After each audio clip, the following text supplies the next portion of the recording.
Mic check, mic check. Is that coming through all right? I hope so. I'm on the stream now. Hello stream. Welcome to Pretty Dicey. Well, we hope to keep to our namesake by playing a decent amount of Dungeons and Dragons, and other bits. If you've seen me from a Dungeons and Dragons stream before, you haven't. Welcome. We'll get to introducing everyone in a second, but we'll go with our intro first.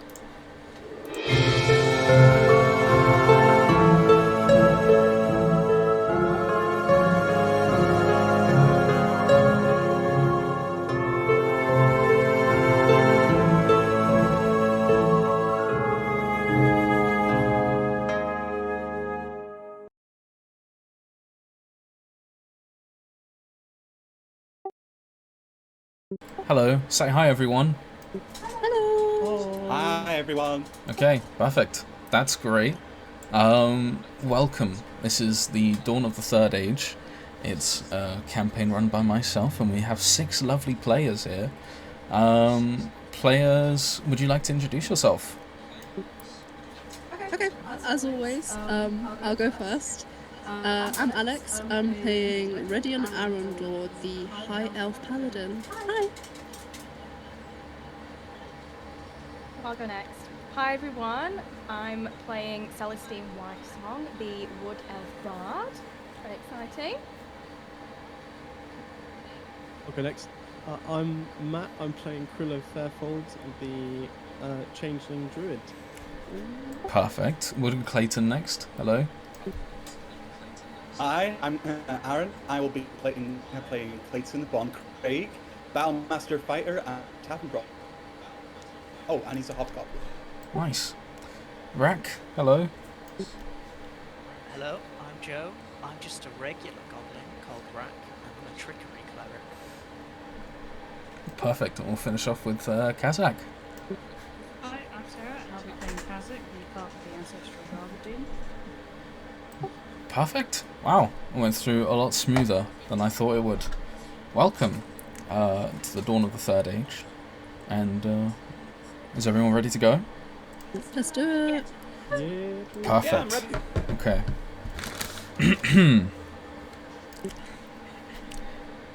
Many a time in history, we have been shown that the world cannot exist without the need for combat.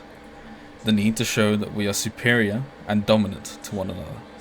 Times of quiet must end at some point, or we would not all know utopia by now. Peace will always be a prelude to war. The continent of Aelor, like others within the world of Dracozemia, has seen many woes over the course of its history. The great civil war between the kingdom of Marantha and the then newly independent Imperium, the carving of the land that followed afterwards, the rise to power of Rakshar and the Order of the Black Crown, and their eventual defeat, the false ascendancy of Erendlaw. Philosophers argue that the constant flux of peace and problems will continue until Aelor itself is nothing more than a line in the books of history. The world runs consistently on a cycle of disruption and repair, and it is at the beginning of this next cycle that we start our story. The sun is beginning to set on this, the 14th day of the 8th moon cycle of the year 1487. The Tyrian sky signals the end of the workday, and as we pass through bustling cities into a beautiful wooded area, we are met with the sight of a young boy singing a hearty song of merriment and joy with his father. As they ride with their horse and carriage, they have picked up a passenger, and they've been at this for quite some time now. And as they finish this last song, the father calls out to a figure in this carriage. "You're right in there, love." And as this camera passes closer into the carriage, we see an elven woman. Celestine, do you please like to introduce yourself?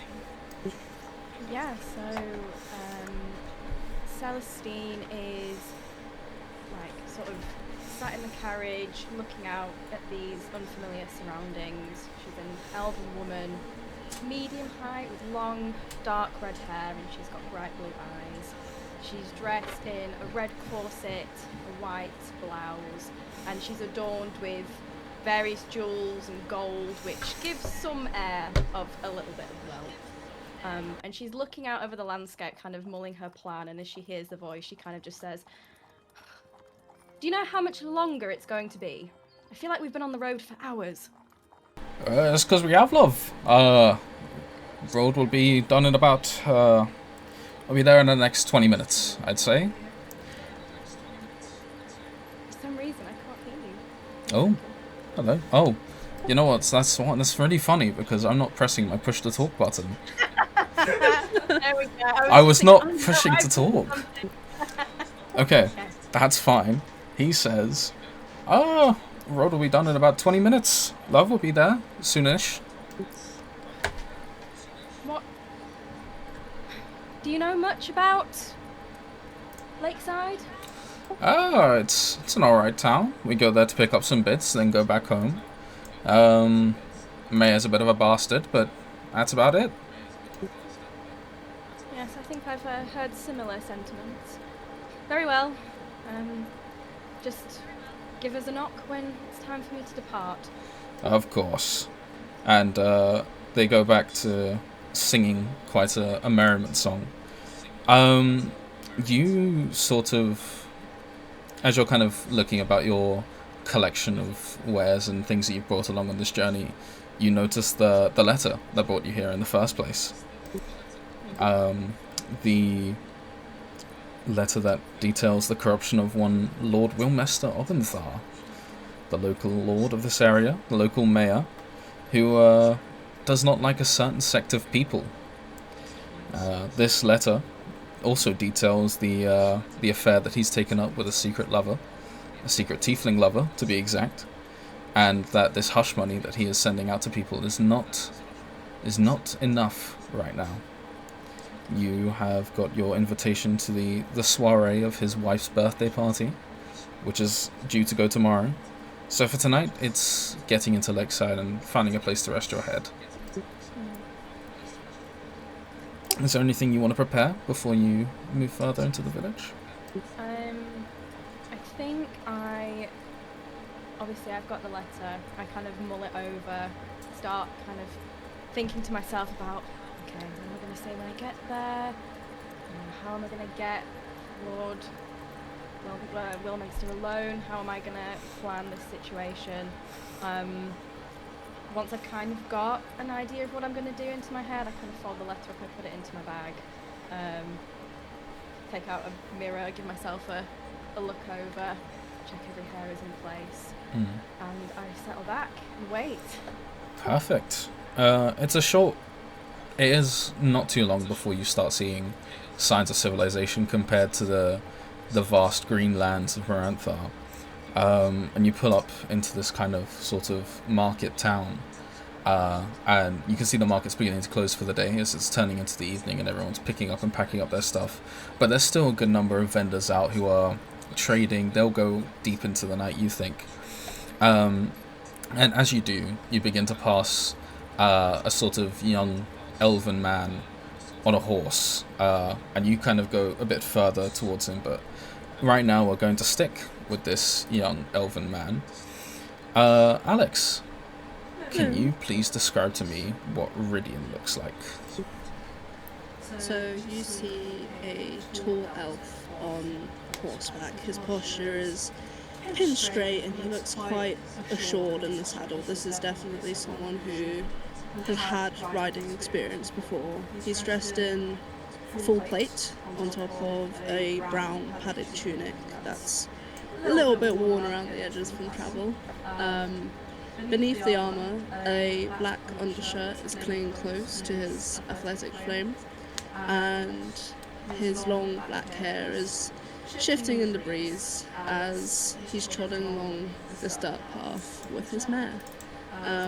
He's resting a hand on the reins and the other one is on the hilt of a longsword at his side. Perfect. And as you kind of go further, deeper into this village, you see this carriage passing you by, and your eye kind of takes towards the market area. Oh, sorry. I think I had a bit of an issue there. Apologies. You, as you are kind of going forward, are looking for a Mr. Tom Willows, a ferryman who will take you to the city of Paradiso. There are official routes, but you are looking for a bit more of an unofficial one on your way into town today. But you don't know where he is. You just know he's here in the town of Lakeside. What would you like to do?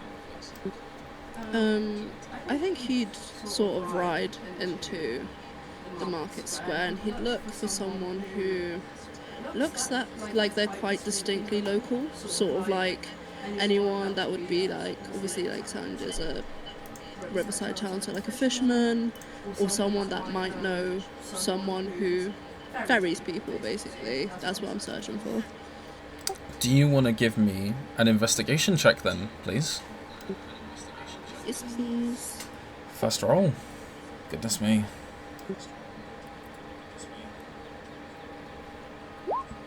That is a 17.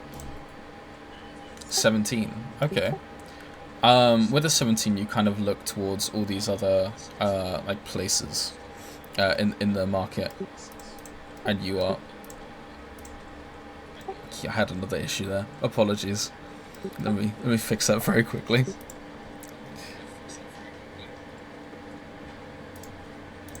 Technical hiccup isn't going to kill me. I apologize. Teething problems. Oh, you know, we're struggling. We're struggling. It's fine. It's fine. It should be all good now. I'm hoping. It's the intro playing right now. On the Twitch. Yeah, no, on the Twitch we are still going, I think. Anyway, you are looking at the sort of market, and you see some fishermen. You see specifically a fisherman selling actual fish, like catches of the day. You see some salmon, some trout. Do you want to go over to him? Yeah, preferably. I would probably dismount. I feel like it'd be quite intimidating to just ride up to someone like that. So yeah, he's gonna ride close, dismount, and he sort of greets this man and he goes, hello sir. I need some help. What can I help you with then? I'm looking for a man named Tom Willows, I believe it was. It'll cost you a fish. Right. Of course it will. He sort of checks his purse. This is looking decent. How much will that be? He kind of eyes you up, gauging, and he goes, 2 silver. 2 silver. Bit much, don't you think? Premium fish. Only available here. Not to be insulting, but it doesn't look the most premium. Excuse me. Did you want to find this man or not? Can we just do 1 silver and call it a day? So give me a persuasion check. Yes.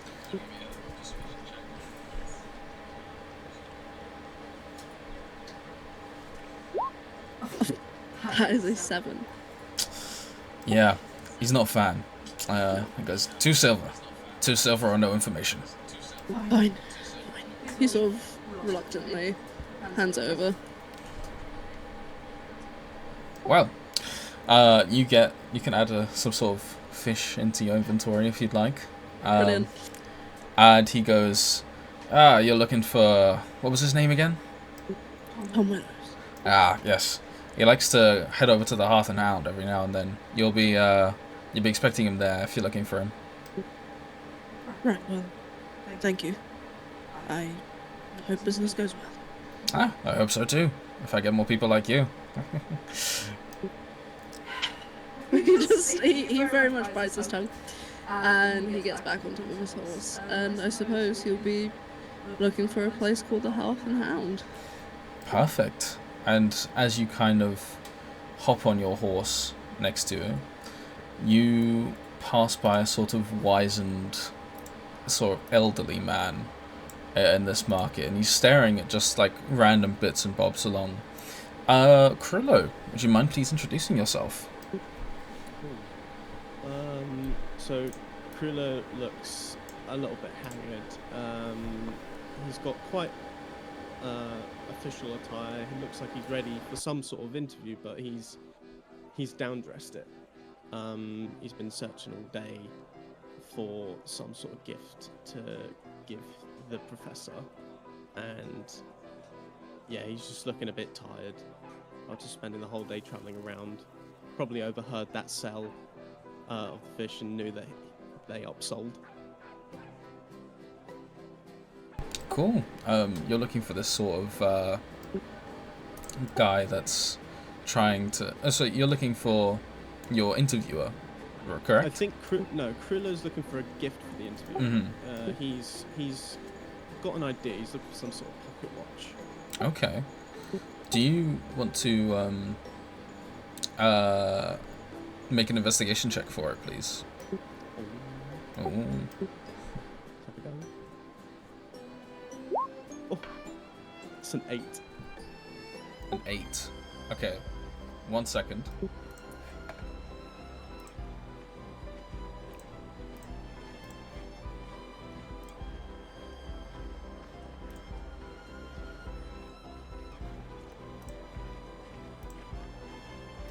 Where's my Discord leaked? Oh no. Anyway, I'll fix that in a second. On an 8, you are looking for a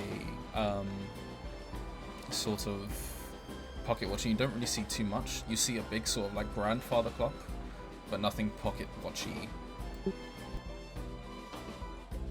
I think he sort of eyes it up and scratches his head and is like, maybe I could have that travelled over to his house or something. Just a bit confused as to what to do. Needs something for this interviewer.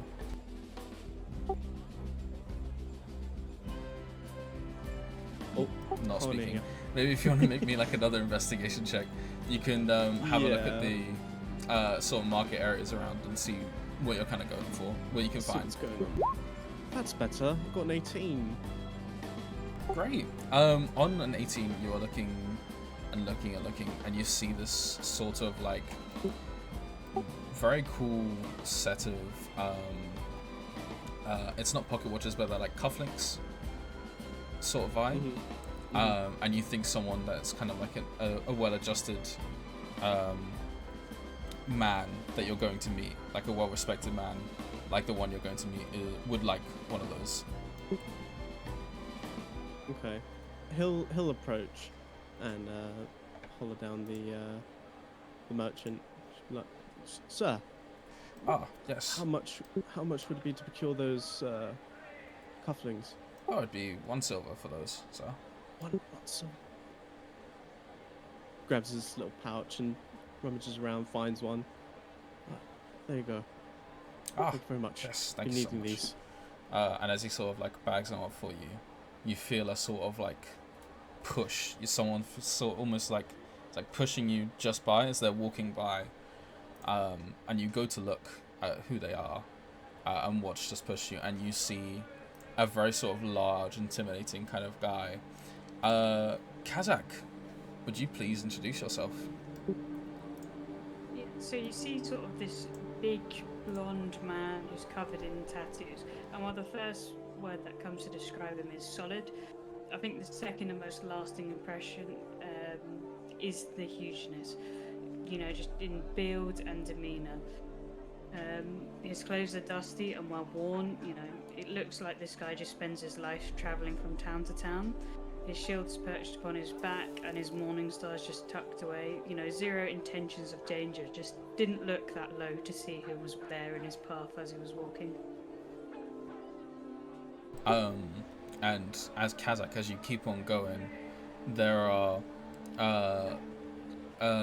you see like a bunch of like sort of market children kind of coming around and starting to, they notice you, the very kind of like taller man in the crowd with a very large sort of like morning star on your back, and they come around and they go, Mister, could I hold it? He looks at them, sort of looks around to see if anyone can see what he's doing, and he'll like let the kid sort of hold on to it, but he's carefully holding the morning star so they're not got all the weight, and they also can't decide to swing it and hit anybody. He's like, for a second. Oh, it's heavy. It's heavy, mister. How do you carry it? Well, if you work really hard and you run up and down this stretch of road 70 times a day, and then after you've done that, you do a bunch of push-ups, and then after you do that, you eat all your vegetables, and then you help out your parents, you might be able to lift it. But mister, I don't want to eat my vegetables. Well then, I guess I've got to take it back, and he just picks it back up and walks off. No. You hear one of them start to bawl behind you. But I gather you're not too phased by it? No, he's tired, he wants to go home. He wants to go find somewhere to lay down for the night. And you've heard that where you can lay down is the Hearth and Hound. Sort of like a tavern within the area. And we kind of like go in front of you, and this camera sort of pushes towards the larger than life Hearth and Hound, where at the door we see a red skinned hobgoblin welcoming people. Cleighton, would you like to describe your character? Ew. So Clayton is a 6'4" and tall hobgoblin goblin man. He's got large mutton chops on the side of his face with a big moustache and like yellow eyes with like brown pupils in the middle. He is a massive man. Just bulging muscles of that like a power lifter. He's just like really huge, but like not like gym muscles, like proper muscles. You see this man have like just like a plain shirt. He's like behind a counter, certain different drinks, taking orders. He's got his brown leather apron on. You'd see like probably like a couple of knives or like a wooden spoon in like pockets to the side with like a dishcloth with like dots on it in the pocket in the main section of his apron. But like after the night, the man is just absolutely massive. There's got huge hands just like covered in scars, scar tissue, and just like he looks mean. And Cleighton, what are you doing at the door as you are perusing the sort of entry to the Hearth and Hound? And Clayton's just like talking to a customer. It's like, right, a special today is a burnt orchard. It's a strong side, about 17% alcohol. It will land you flat on your arse, but my God, it's got a flavor to it, got a kick to it. The small like lady who was coming in, she goes, What's a 17% alcohol? What's that? I don't know. It just says so on the label. It sounds fancy when I read it out like that. Oh, then I'll get 2 of them, please. Coming right up, love. I just like I go to like the cask and like get a tap and just like pour out like 2 pints of cider and just pass them on. Yeah. Oh, thank you. She gives That'll be 1 silver. Oh, she pays first before indulging, and she gives a quick quick swig, and she starts coughing and spluttering. She is she's not built for alcohol, this young lady, not at all. Yeah, go for it. You alright? No, no. How old are you? I'm 22. 22? Yeah, a pint of cider. What? This is.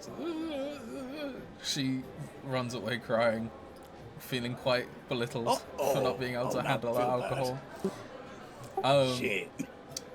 We kind of watch her run by a small green goblin, stuck, or not stuck, quite perfectly positioned in the corner of the tavern. Rakk, would you like to introduce yourself? Yeah. see a small cloaked figure crouched over in the corner. His green nose pointing towards the road out the window. His gaze just keeping watch for any troublemakers. And he just has a quick itch beneath his patches of armor with a very crude looking dagger. You spot some troublemakers maybe kind of like getting a bit too drunk towards the bar area. They're local people, you know them, they're farmers, but every now and then they come in and they cause a bit of an issue.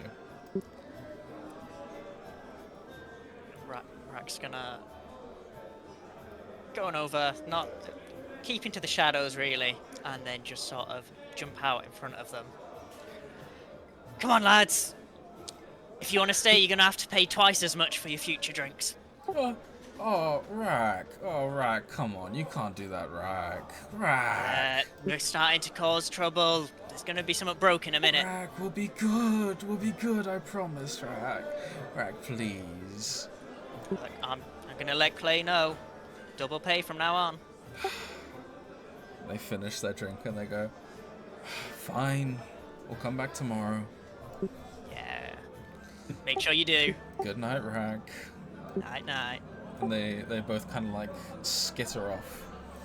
A lot of the kind See you of tomorrow, lads. see ya, Cleighton.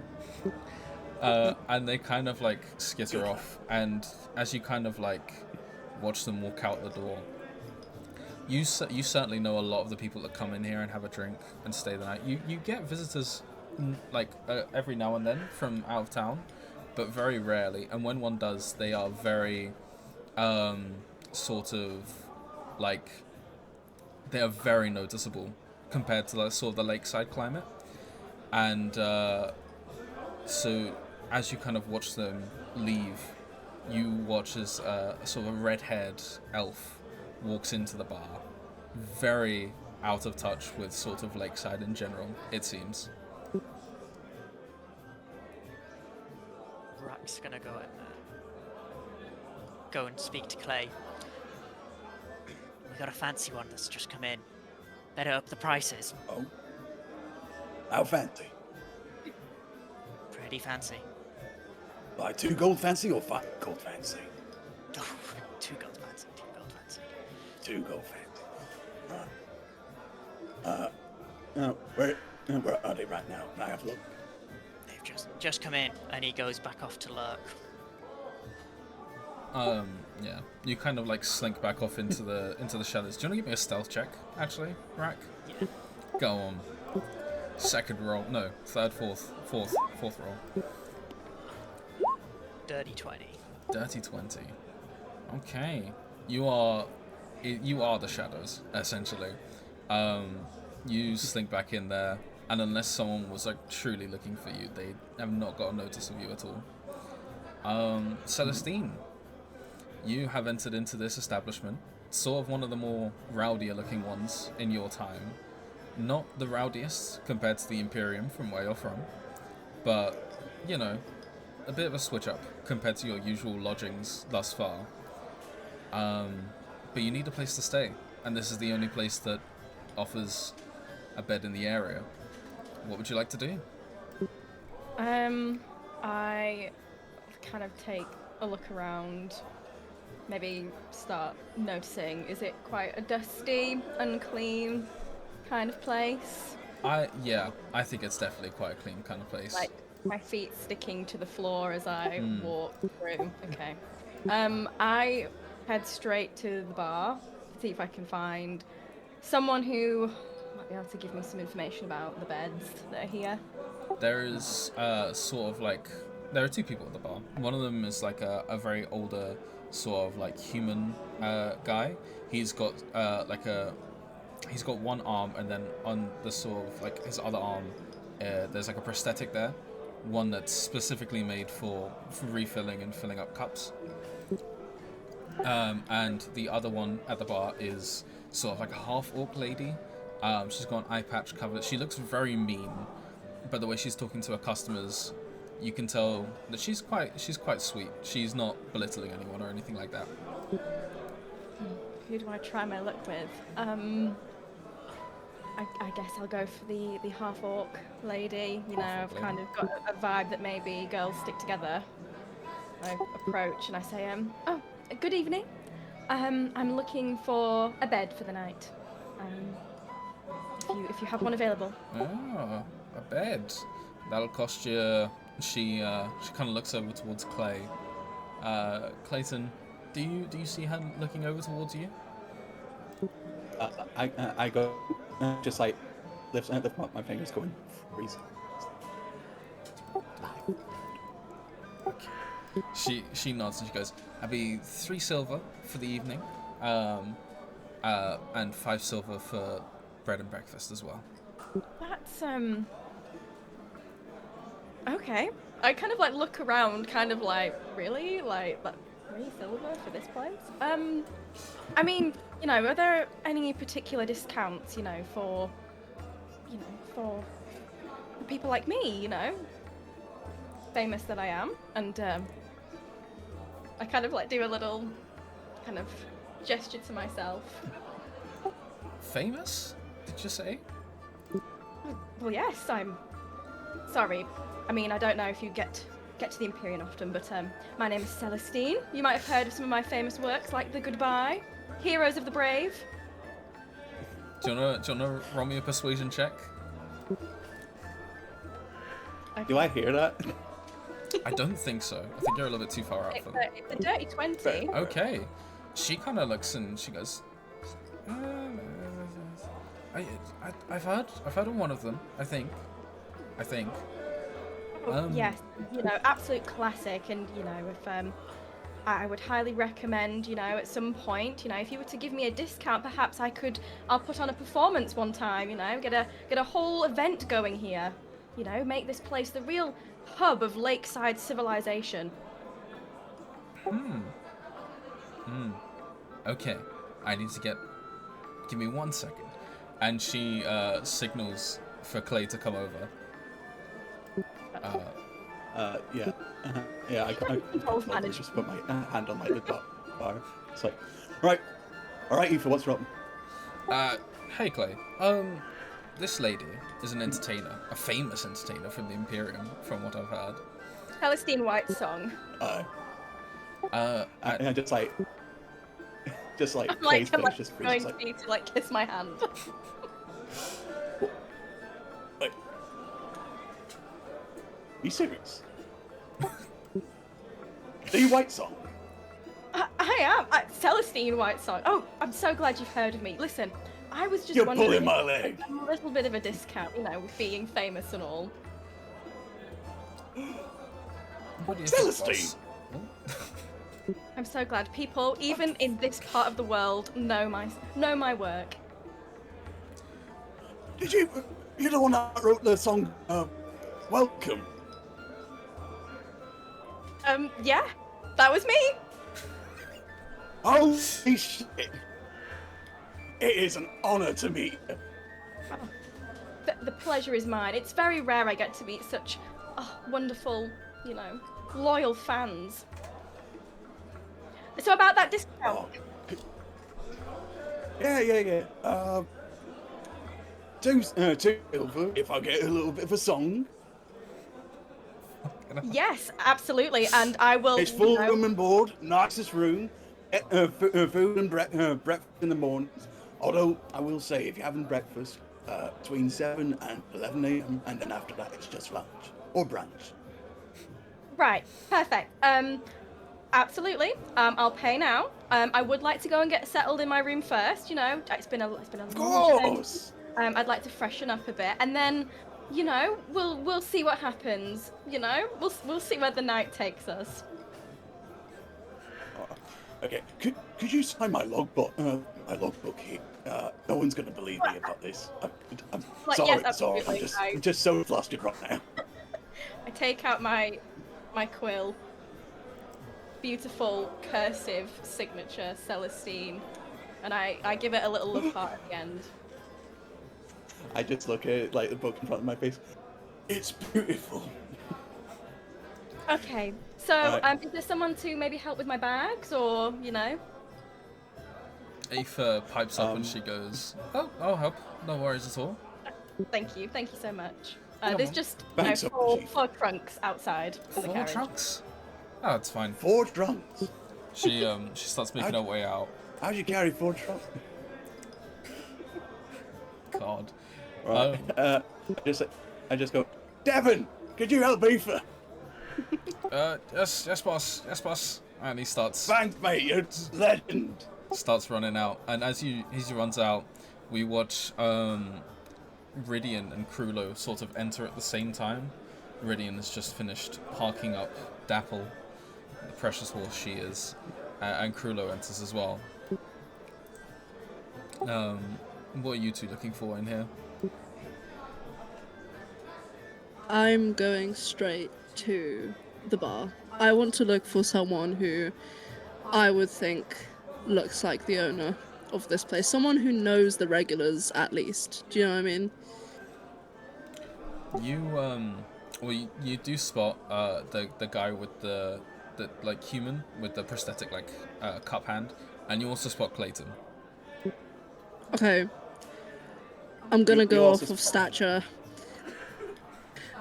So yeah, Rhydian's gonna approach Cleighton and he sort of goes, excuse me, sir. All right, lad, how's she cutting? My what? Anyway, I'm looking for a man, and I was told that he frequents your establishment. Oh? Tom Willows. That was it. The ferryman. Tom. Tom, Mr. Willows. Yeah, I might have seen him around. Been back in the kitchen for a bit, so I don't know if he's here right now. Do you want to make me a history check? Yeah, I can do that.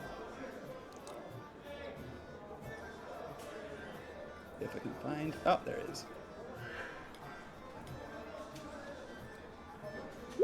14.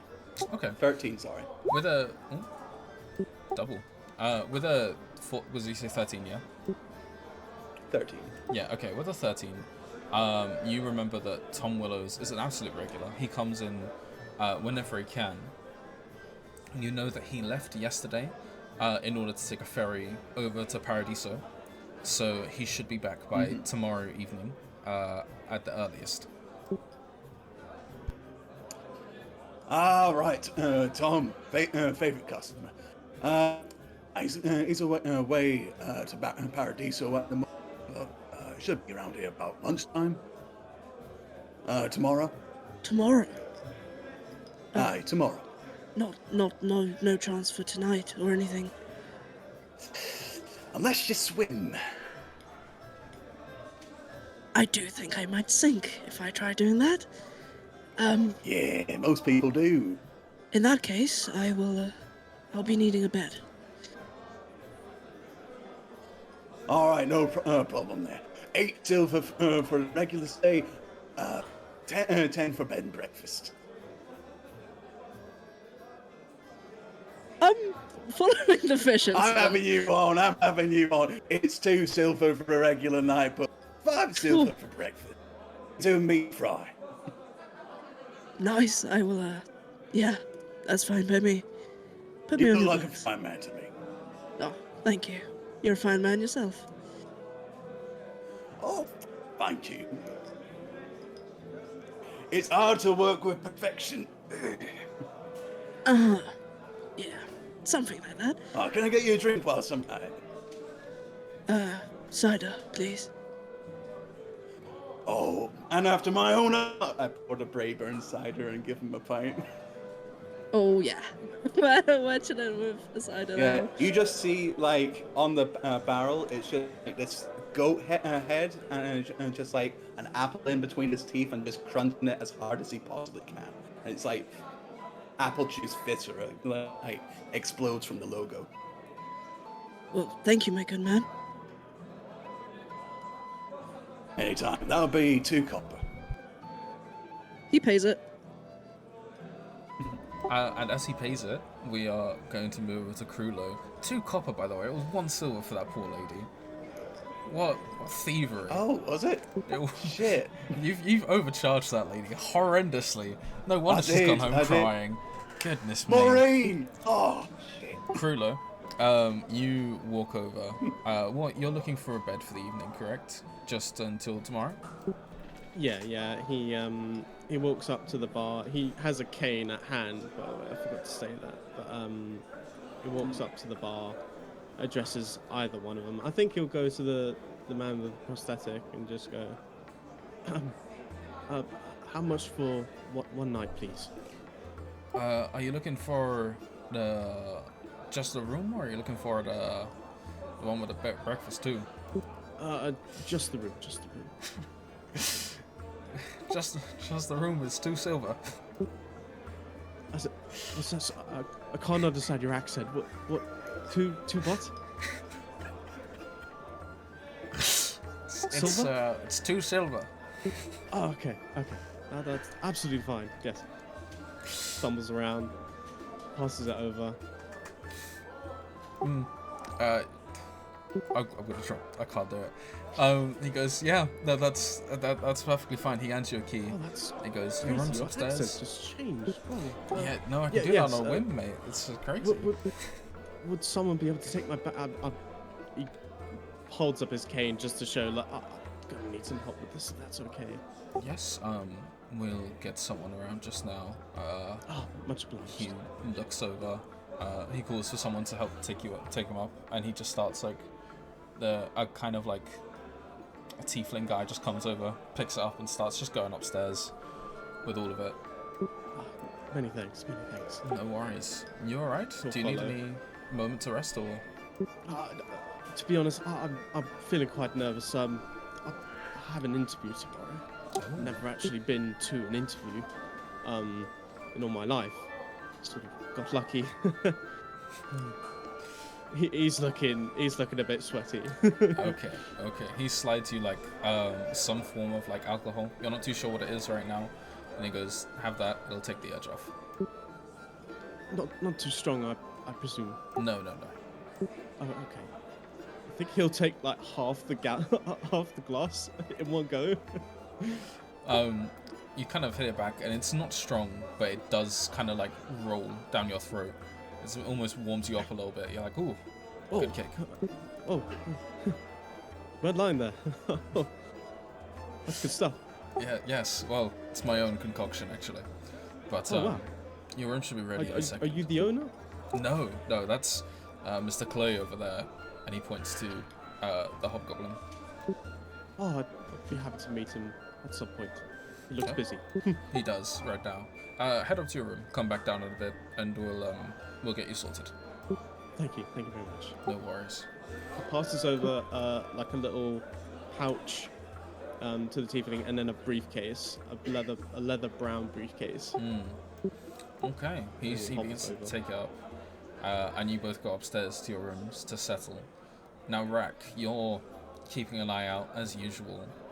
All this kind of usual business, and you watch almost sort of like the same size as Cleighton, this hulk of a sort of guy, blonde hair, walk into the bar very confidently, very nonchalantly, we'll put it.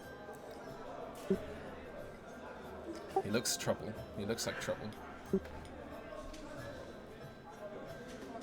He's gonna sort of come down and just clear a path for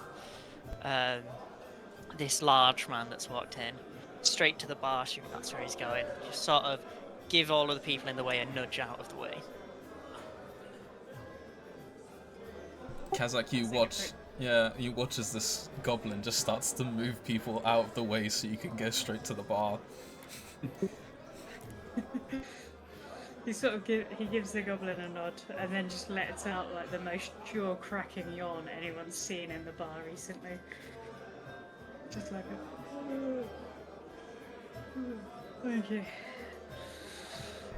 You're looking for a room, right, Kazzak? Yep. So you see this, the guy who's just finished speaking to Krulo. He's gone upstairs, and Cleighton has just finished his conversation with Rhydian as well. So you have a choice again of who you'd like to speak to. He sort of takes a look at the pair of them and tries to work out who's the least likely to scam him at that minute. I think he goes for the guy who's just finished talking to somebody else, assuming he's busy and he's been alright. Fair enough. Which one is this? Because they've just both finished speaking to me. I think that's the prosthetic guy. The prosthetic guy. Okay, cool. Yeah. So you walk over and he goes, "Oh, you're alright. What can I get you? A drink? Can I have a room, please? A room? Okay. What are you looking for? Bed and breakfast or just bed?" Just bed. I mean, Jesus, and here you could go out and stumble upon a rabbit in the morning. Who needs to buy food as well? Oh God. Well, yes. That will be 4 silver for the evening. What? I'd rather sleep outside. Well, I can bump it down to 2 for you.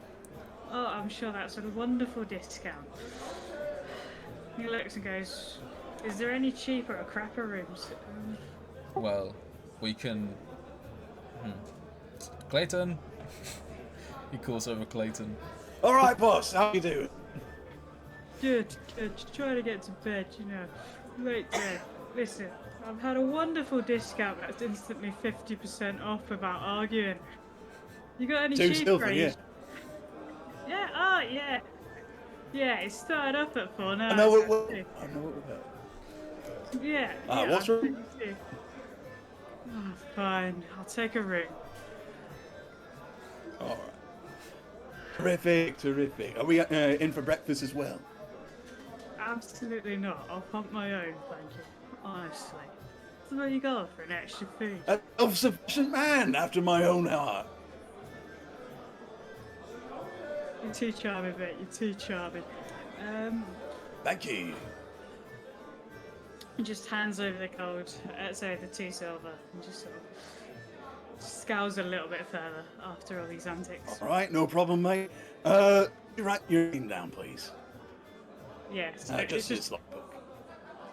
and it's just the biggest sort of chicken scratch, almost like equivalent of capital letters of Kazzak. Beautiful, master-crafted calligraphy, if I don't say so myself. Yeah, well, you learn your name scratching into a sword, it shows. Alright. I go into a cupboard, open it, just like take out a pair of keys with like a fob on it, and just like hand it over to Kazzak. And it's like, roommate up there to the right. Can't miss it. Thanks. And then he sort of just walks off, giving a little scowl at the guy who tried to scam him. As he walks off, we're gonna skip forward in time a little bit. Everyone's settled. Is there anything anyone would like to do in their rooms while they are settling down for the evening?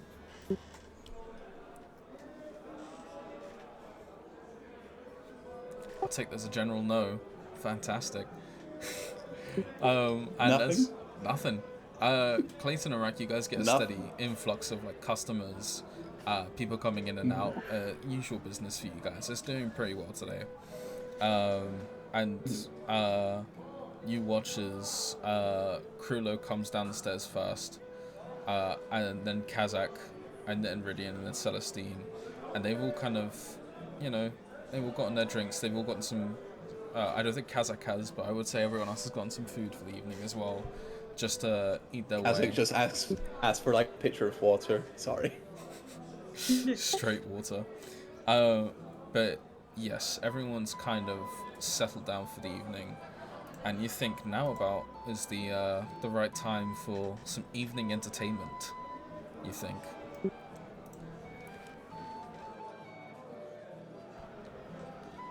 I mean, no. I wonder who that could be. Yeah, and you're gonna have to get it started, mate. I can't force you to make her do it. You can't ask her yourself. Oh, if only we had a famous musician in the house right now. If only. Celestine, you watch as Cleighton begins to approach you with a sort of not greedy but quite a determined look in his eyes. I'm very bashful. Oh, good evening. Miss Whitesong, I hope you're enjoying your stay. Yes, I mean, you know, it's got its charms. Room's a little bit on the smaller side than I would have liked, but you know, when needs must. It's always good to meet fellow fans and expand one's horizons outside of the familiar. Aye. Well, can I get you anything in the meantime? Well, I actually had a couple of questions, if you wouldn't mind being subject to a little interview. All right, don't mind. From the famous Whitesong, of course. I kind of gesture for you to sit at the table with me. All right, I sit. So, tell me, what's it like in Lakeside, you know? Is it very cultural? Do you get a lot of notable figures around these parts? You know, any other famous faces? I had a Kenku come by here. That Russell Crowe, he was fantastic. Like such a funny guy. Could always like mimicry, but like absolutely great sense of humor. But Never heard of no, mostly it was just like get people like all sorts of travelers coming from the road, like this place in like point around like up to tavern is like only real place where people like yourself come and get room and board, and you meet some interesting people here. But What about, I mean, not old Tom is away to Paradiso right now, so there's that. Very nice. What about, like, I don't know, like local famous, you know, politicians, or, you know, does the mayor ever frequent the Hearth and Hound at all? No, he's a stuck-up prick. Thankfully, I don't have to talk to him that much. Politics-wise, I mostly keep to myself. So quite a quiet town then. Not much excitement here. I mean, all the excitement I can think of happens here, in this pub. Alright, well, I guess we'll see about that, won't we? I think that's all I needed for now. Perhaps another glass of something strong, red, in a glass. That would be wonderful. Viridian ale. Viridian wine, of course. Listen. I don't want to be that guy, but we did give you a discount on the premise that you provide a little bit of entertainment for the night. It does have now. You can go and drink, that's perfectly fine, but like, I mean, one song, please. I am on vocal rest at the moment. I do have a performance, very important performance tomorrow, and I've got to make sure that, you know, the pipes are well greased. Perhaps I could, you know, play some tunes on, you know, on the flute or on the harp, perhaps. But I'm not sure about singing tonight. I hope you understand. I just, you know, I wouldn't want to disappoint my fans tomorrow. Understandable. What if my mum, whenever I had like a sore throat or anything like that, makes a hot toddy for me, and I could sing and dance away. Really good for your throat. Would you like a hot toddy if you're having problems with your voice? I mean, I suppose, you know, when in Rome, I'll try anything. Yeah, no problem. Eva, hot toddy. Am I going to regret this? Probably. I'll find out. A hot toddy's mostly just like whiskey and honey. Hot toddy like is hot whiskey. swiftly made and delivered to the table. There's a little bit It's left. certainly a lovely colour. Very brown. I will, cheers to new friends. And I drink it. Larger. It tastes like fire going down your throat. the honey does not soothe. It boils even as you ingest it, and you feel almost like it will come straight back out. Okay. Is there a lavatory somewhere? Perhaps. I just need to powder my nose. Yeah, no worries. Outside. From the chair. Run to the nearest bathroom. There is one in your It's in your outside. room, or outside if you feel like it. I'm not gonna make it up the stairs. I make a quick dash to the front tavern, and yeah, that brown liquid comes right back out onto the Ooh, yeah. side. We're going to cut in the meantime to Kazzak. You're having just a pitcher of water at the bar, I believe. Or if you feel like drinking some alcohol, you're more than welcome to. But you feel the eyes of a very small goblin just on you the entire time. And he's sitting right next to you, in fact, just making sure you won't do anything quite stupid. Kazzak sort of just is looking around the room and almost sort of like nonchalantly, but like because he doesn't care, he sort of just goes, "Can I help you?" Well, yeah. Would you like to buy something? I've already bought a room and tried to be stiffed. I think I'm good.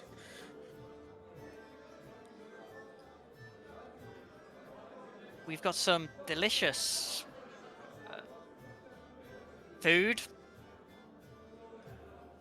What, at 10? You seem like you need some food. Keep that physique. Nah, I'm good. But if you happen to have a fighting pit, that'd be amazing.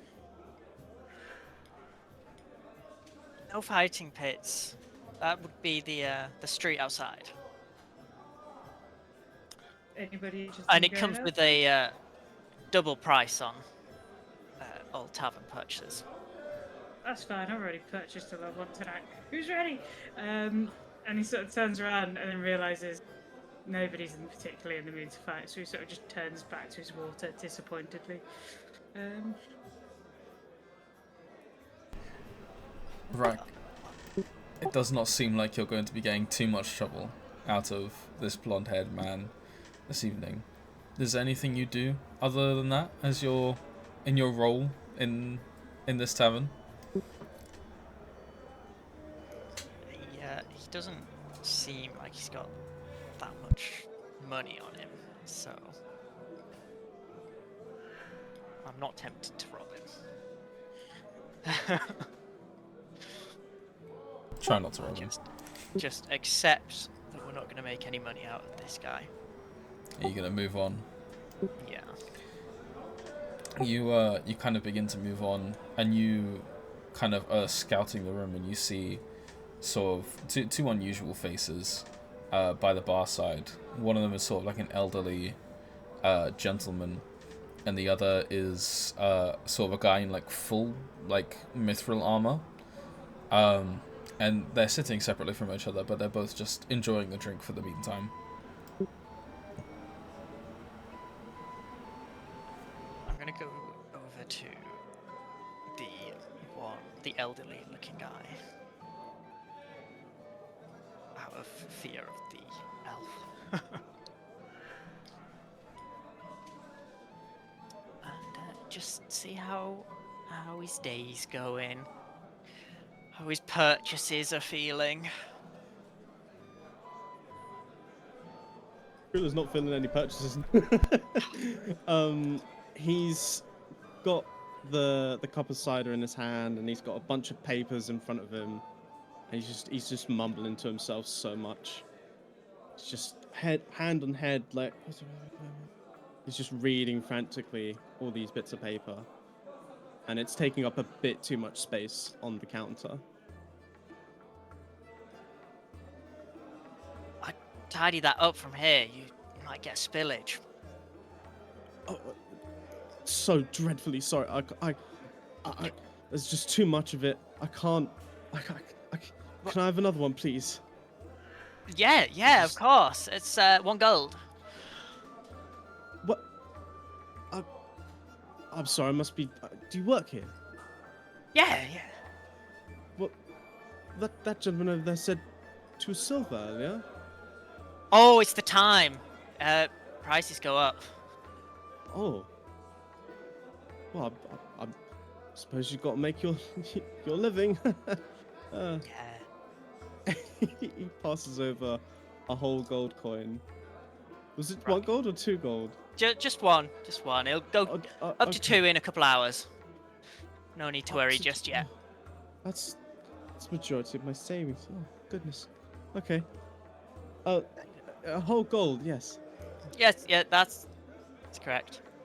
Okay. And he climbs up onto the counter Oh. and walks along the counter to go and pour it. Oh. That was on my. Oh. That was on my papers. So, what, Picks and up then and he puts comes it to one over, side. sloshing it about. So, what are those papers anyway? Well, it's a bunch of notes that I've taken. I have a big interview tomorrow. You see, this part's on the goddess of nature. This part's on goddess of death and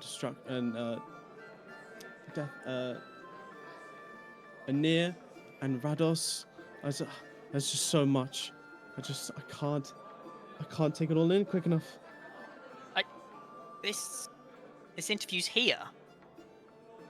Supposedly, in the morn. He scratches his head. Why would Clay want somebody like that? Oh no! You misunderstand. I'm actually a professor, and he sort of puts his shirt a bit nicer, and he's like, I'm a professor at Foxford University in Laura, and I've come all the way here to oh dear, I'm feeling a bit woozy. Oh, a new drink will sort you out. I don't know about another. I want to be prompter and with it. in the Yeah, morning. it'll perk you right up. Are you sure? Yeah, and then you'll want one before you leave in the morning. Krulo being Krulo, can I roll an insight check? So I think he's too naive, but he knows something's up. I'll Oh, roll a sorry. deception. Yes, I you wanna roll can. insight. Sorry, I did not. Yes, you can. Oh, I'm sorry, friend.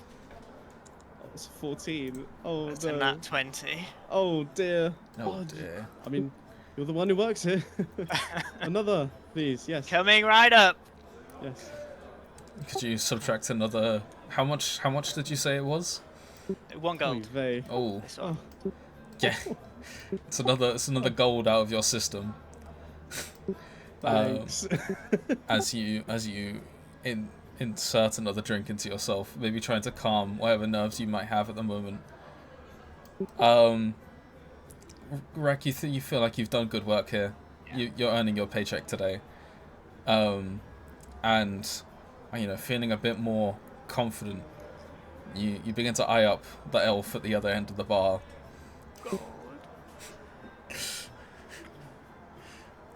Yeah. Okay. He'll get off of the counter and plop himself on a stool next to the elf. A bit over-equipped for the bar, don't you think? Well, truth be told, I wasn't planning on staying tonight. Well, it's a great place. We've got great food, great booze. Do you want some? I've already had some. Doesn't hurt to have more. I think it does. Well, don't tell that guy over there about it anyway. Why? Points to Krulo. What did you do? He's had a few. Okay. So what brings you here anyway? I'm looking to catch a ferry to Paradiso. Oh, yes. Any reason? I'm not a big fan of over there. I have business with the Reef Bearers. Well, go on then. What is it? But I can't tell you. Why not? I'm not gonna go over there. These things are of a delicate nature. Those windows are delicate, they're No, some of them are smashed and boarded up and...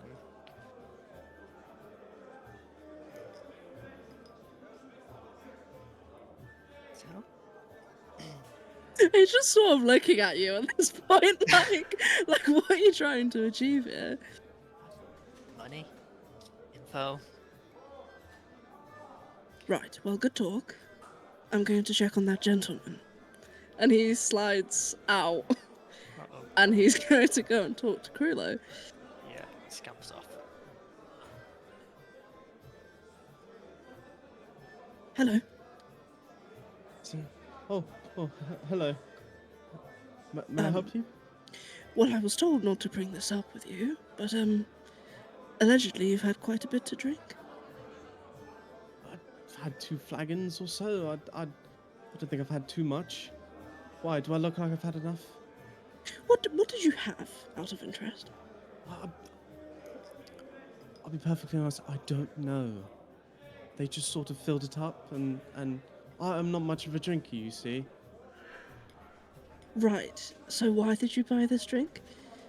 Well, I need the edge taken off, you see. I have all these notes to prepare for tomorrow, and I'm just feeling nervous. He sort of scowls a little bit, and he's like, and who told you that drinking is going to make that go in better? Well, that lovely goblin over there. Lovely is a word. Yeah. How nice. A bit too nice. Possibly. How much did you pay? What, the going rate? The going rate of 1 gold. Not a lot. 1 gold? Was that a lot? Sir, I've been paying 2 copper the entire night. Oh no. I thought it was Heather. a bit much. He sort of pats you on the back, and he slides a gold piece back to you. So about half of what you spent. Well, no, I couldn't do that. I'm dreadfully sorry. You have that bad. This is on me. This is my mistake. You keep that. And I'll- try not to spend it in places like this. I presume you haven't been to establishments like this much. No, I'm more of your cafe attendee. But taverns tend to intimidate me a little bit. Yeah, you look like the cafe type. Really? One piece of advice. Don't listen to people who are being little too nice to you. Maybe I'm just too used to that where I'm from. I apologize. Where are you from? Lorath. Oh, wow. Quite far then. A little bit. My profession was sought after, so here I And am. what do you do? I'm a professor. Wow. He sort of Yeah. gives you a little clap. He's like, congratulations. It's quite impressive. It's nothing. He Well- blushes a little bit. It's like, yeah. Well, Professor, how about I stick by your side tonight and make sure that doesn't happen again? Oh, I'd really appreciate that. That goblin seems up to no good then. Does he work here? I wouldn't know, to be honest. The owner's a sound person, though. Oh, okay. Maybe I'll bump into them and report him for upselling me. Maybe he'll do something about it. Might be worth a go. Yeah. Thank you, friend. May I call you friend? What's your name, sorry? Rhydian. Oh, Rhydian. And of course we can be friends. I'm Krulo, Professor Krulo. A pleasure to meet you. Pleasure. You Carries on reading his papers. fair. You guys are finishing up this conversation, and Celestine, you finally re-enter the bar after some much-needed removal of alcohol from your system. What are you trying to do for the rest of the evening? Are you just trying to go under the radar as much as possible? I mean, I'm avoiding the hobgoblin like the plague now. I just kind of like appear back inside, take a look around, look for the darkest corner of the tavern, just where I won't be disturbed. I no longer feel like giving the performance of my life. Sorry, everyone. And I try and stealthily make my way to somewhere quiet where I can just sort of relax and plan. You are kind of making your way there, and you almost bump into a small kind of goblin who is not paying attention to you, but to the rest of his surroundings. Oh, I'm terribly sorry. Oi, weren't you supposed to be performing? Oh no, that was someone else. I'm just here to. No, never forget a face. That's funny because I don't remember yours. Do you work here? Oh yeah. Okay. And I saw Clay giving you a discount or something like that. Oh well, you know I am pretty. I personally don't believe in them. You don't believe in discounts? No. How about bribes? Say a couple of silver to not disturb me for the rest of the night. If you're as famous as Clay says, then you've got more than a couple silver to give. Well, perhaps I've don't just carry around all of my earthly possessions. He's probably in some of those trunks upstairs. Oh, okay. I kind of like give this goblin a look, and I'm just like, 3 silver, not anymore. So leave me alone. He grumbles and takes the silver. Give him 3 silver, and I'm like, there we go, it wasn't so hard. And I try and get towards that corner of the tavern. I think you kind of just make your way there. Rakk, you're not looking to stop her at all, are you? Wait, No, but I might go and notify Clay of her can I have a perception whereabouts. check? Just want to sit and drink wine in peace. Actually, Celestine, make me a stealth check to just try and, like, scooch on over. Okay. Oh, I do some good scooching. 22. Okay, Ooh. I'm gonna say, with your passive perception, Clay, you don't notice her scooching into a corner for now. Oh. But that does not mean Rakk does not get the incentive to come out and find you.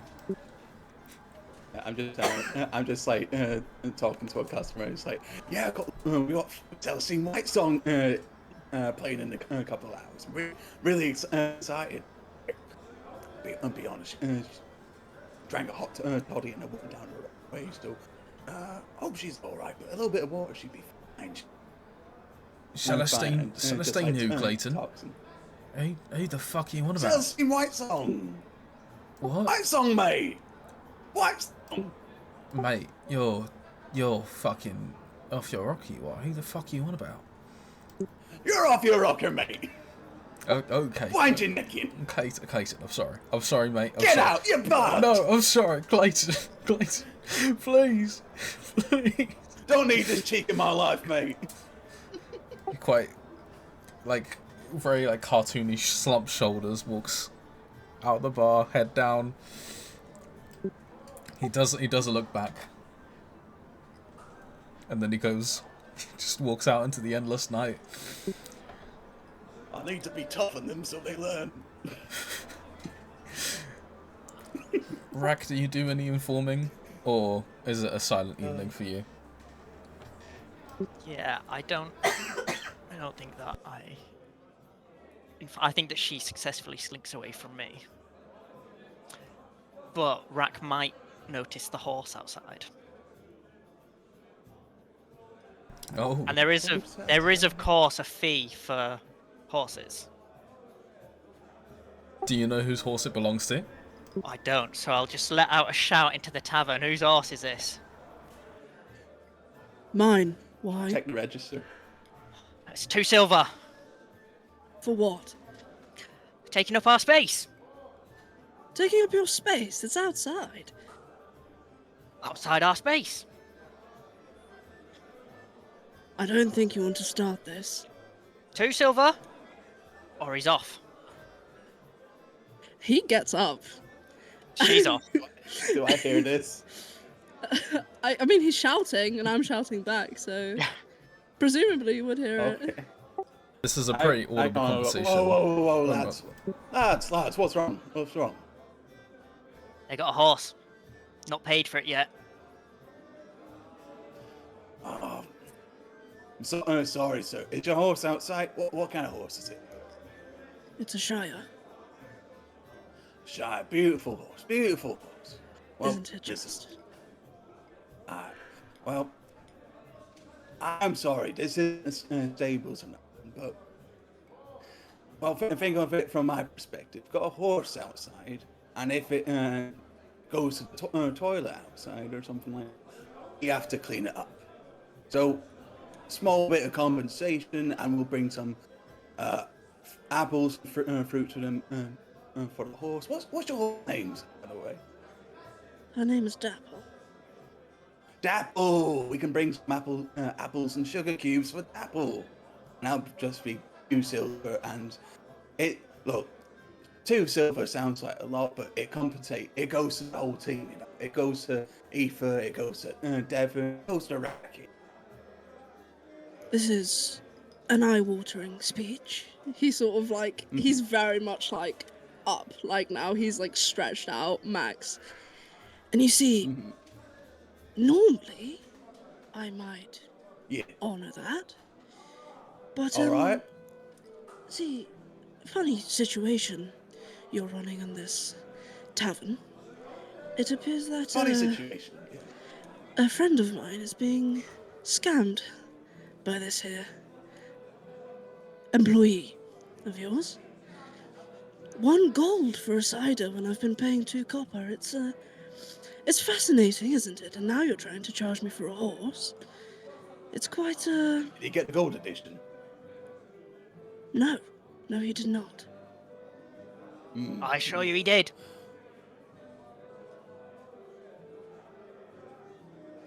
Krulo I stands don't up and want- says, I did not, sir. Sir, Can I you make don't an know what you insight drank. check? Exactly. I don't know what I drank. Wait. I What do you wasn't mean he told. doesn't?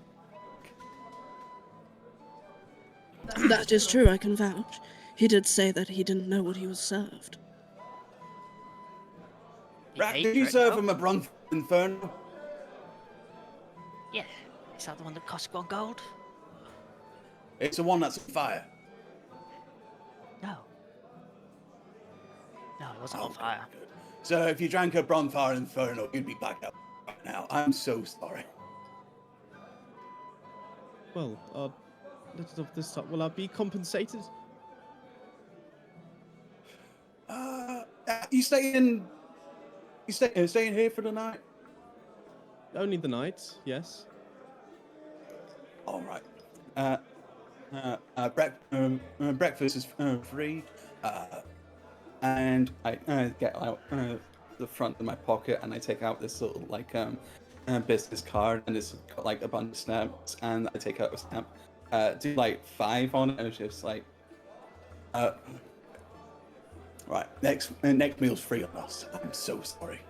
And you'll let my friend park their horse for free. Crosses his arms. Oh. Listen, sir. Completely understandable, but who's going to clean up the shit? I can. It's a horse. You I can do clean it up all the time. So, Yeah. Alright. Alright, it's free. I want to see the elf shovel some shit. Tell you what. Put down a down payment of 2 silver, and if my lads have to clean up after your horse or feed it or anything, then we're keeping the silver. But if you take care of it on your own, you can have silver. Let's call it 1, and we can shake on that. 1 and 5 copper. Fine. But There is bit of a business, lad. there is Alright, just shake your hand. hearty shake going on there. Celestine and Kazzak, you've just been kind of watching this play out from the sidelines of the tavern. This is your evening's entertainment. And as the sort of night pulls on, people start making their way to their rooms, I would like to say. Unless anyone has anything they'd like to do furthermore. No, I'm ready for my beauty sleep. Big day ahead. Anyone else? I think Krulo would point towards Celestine and sort of go, oh, and start to approach and just go past you and go to Kazzak and go, oh, I think you bumped into me earlier. It was probably my fault. I'm so sorry. I thought I'd come over and just apologize. You knocked my cane and nearly fell over, but it was probably my fault. I do apologize. No worries. These things happen. And then just sort of like nods as if it was your fault. Kazzak has no idea who he bumped into. He wasn't looking, to be honest. Have a good night then, Cass. Walks past Celestine like, good night. Yes, good night to you. These locals are so strange. And makes her way up the stairs. The night begins. Oh yeah, wait, I'm waiting. I go up to this to the platform stage and I go like silence to like, listen up, quiet. Got a very special performance on the go now. Give it up for the most refined bard from the Imperium, Miss Celestine Whitesong. Can I make a run for it? Can I please try and avoid this? Oh no. Okay, I like. Okay, we'll do it. I look like around as though I think you went up to your room. We'll do a. Yeah, I think. Give me an athletics check, Celestine. No. You hear the announcement start on the stairs. We'll say. No, I Athletics and I not think I do it like after she went up in her room. Oh yeah, after she's got up in her room. Oh, you don't need to do the athletics check then. After she's gone, yeah. Yeah. Oh, Just- I've gone? I'm yeah, not there? you're in your room apparently. I maybe hear people. Does anybody cheer? Do I hear any noise? You hear a couple claps, and then it's just silence. So embarrassing. Clayton, Really got there the is no nod. Celestine. I go to sleep. Celestine Whitesong! And just like a long pause happens, and it's just like minutes go by just waiting, and it's like each like Oroshida Bahalwalia, Oroshida Bahalwalia, Oroshida Bahalwalia.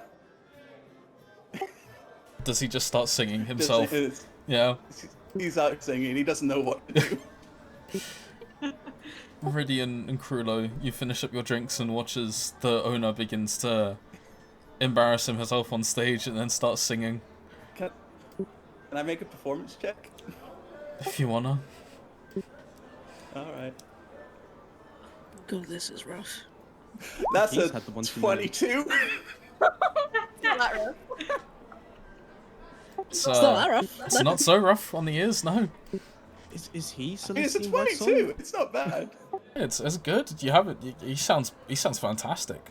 A cappella, seriously, the whole crowd goes silent, and then there's just like some claps coming on at the end. This is a fascinating Rakk costume. starts walking around with a tip jar. Yeah. I think just like after the awkward pose of like Celestine not making an appearance, that just like two or three songs go about and like get folks from the crowd to like come in, like musicians from the town that like frequent the pub, and like they start up a band and like take away the rest of the night, and then Clay just like leaves dejected, Oh, mate, it's alright. Everyone You said you'd do it. everyone goes to sleep. The bar clears out for the evening, and morning comes. Everyone gets a long rest, even though you've all used nothing. And it goes from a lot more of a kind of like crowded interior. You all kind of come down one by one. Kazzak, you're last. And breakfast is being served. There's some water and refreshments available early in the morning. And there's a bit of an odd vibe this morning. You know, there's nothing out of the ordinary to anyone thus far, but the room feels strange. Who stayed for the breakfast? For the bed and breakfast? Krulo, was that you as well? Yes? Okay. So all three of you are indulging in a breakfast meal. I believe, Celestine, you're trying to avoid Cleighton like the plague here. I'm just kind of like as far back, just like sort of with my fan and just kind of like trying to decide if I'm actually going to eat the food here. I'm just kind of sat at the table pondering, thinking about that drink that he gave me yesterday, deciding that my rations might actually be the way forward. And as you kind of hear Kazzak kind of like clumping down the stairs, sort of the bigger man that he is, and as he kind of goes to leave the door, he's almost like swept up in a crowd of people entering. And these people, they are all dressed in sort of like, oh goodness me, they're all dressed in these sort of like black cloaks, very outfitted, which is quite odd for the people in this town. Rakk, you are immediately on high alert for something like this. And they all begin to settle. They don't ask for a drink. They don't order anything. You watch as they kind of speak amongst themselves at a table and then begin to spread out. They seem like they're trying to look idle for the time being. Can everyone make me a perception check? It is raining this morning. Apologies. I meant to say that. That's an 8. 12. 15. 21. Okay. 16. So on a 20 or higher, which is Rakk and Krulo, you watch as this sort of like, well, he seems to carry the sort of cadence of an elder of this group. He seems to be the one in charge, the leader, and he begins to kind of like weave through the tables and make his way towards the fireplace at the back. And as he does, you're both kind of looking, and you notice like a small dust dropping out from his like trouser leg, almost like parting where he's been on the floor.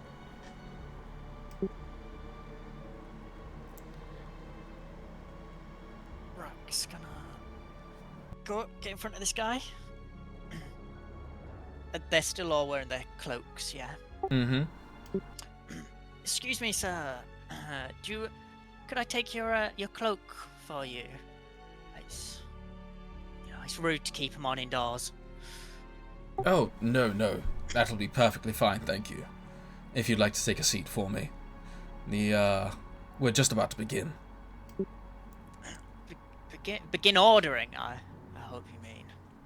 Well, there will be some orders.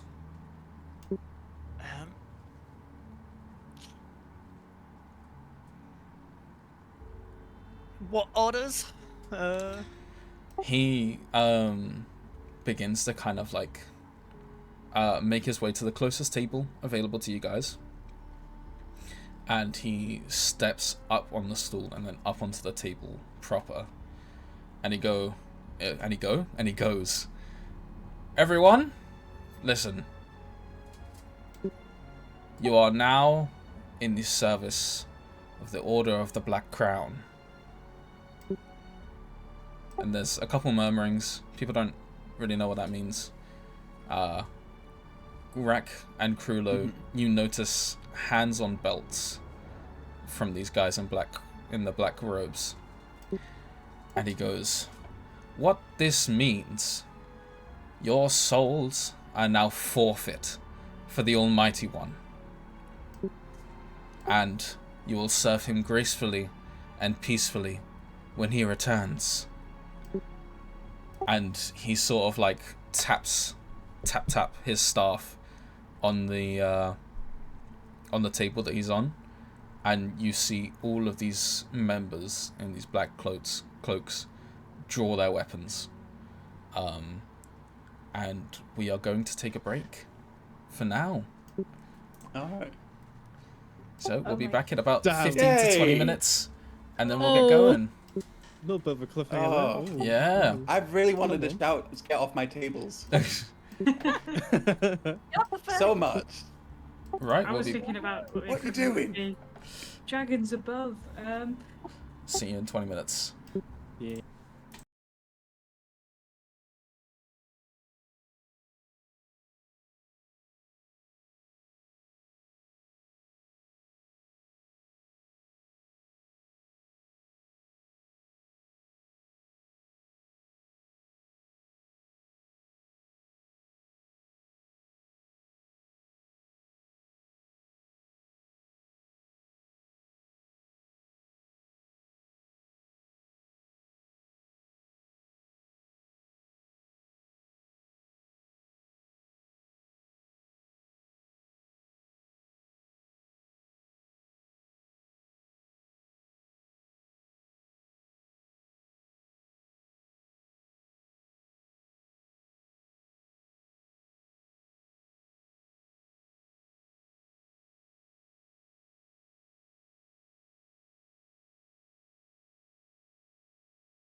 1 second, gang. We've hit a little bit of a snafu, but that's fine. It's fine. I won't panic. I'm not the rude from this situation. Okay, can everyone roll initiative while I sort the stream out? Yeah. Yes. Wow. It wasn't too bad. I'll take that. Oh, that's a 7. Ooh. A natural 20. Go Do on. I get advantage if it's my 7? You can put him into roll 20 now as Yeah. well. The turn order is on there. Yes, please put your turns in your turn order. Goodness me, everyone's in the wrong place. I wonder why that happened. I think it's because we turned off our cans.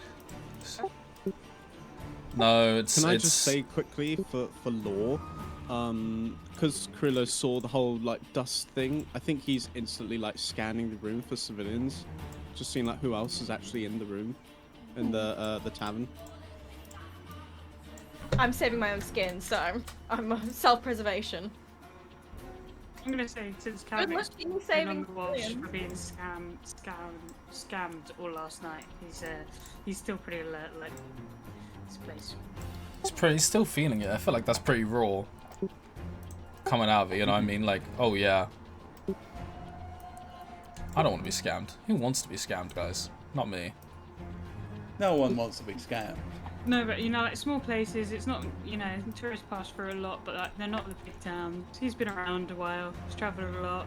You know exactly. Like walked through, was like, yeah. Fuck. This is where a place they're gonna steal my purse if they can. I can't mute. How do people do this? Here at the Half and Hound, we have zero. I just feel like I'm doing Yeah, duck we have face. zero tolerance towards customers leaving. We have a zero tolerance policy on the 5-finger discount. Yeah, serial tolerance. Alex, you're just- Okay, there we go. It's all set up. Can someone check the stream to verify we've all set up? And you might have to write that Are down. we ready on the stream? Yeah, we're good. Look all good. Perfect. See the turn order. Cleighton, it's put Roll your it. initiative in the turn order and roll 20, boys. Clayton. Come on. Oh, sorry. You have to roll. I've done it for you, mate. I've done it. Sorry. It's roll 20, and it's the exact same. Well, it's like one more. I got. Okay.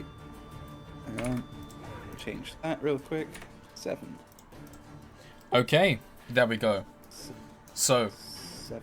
we are at the top of the initiative counter. Kazzak, you are first to go. What would you like to do? I think.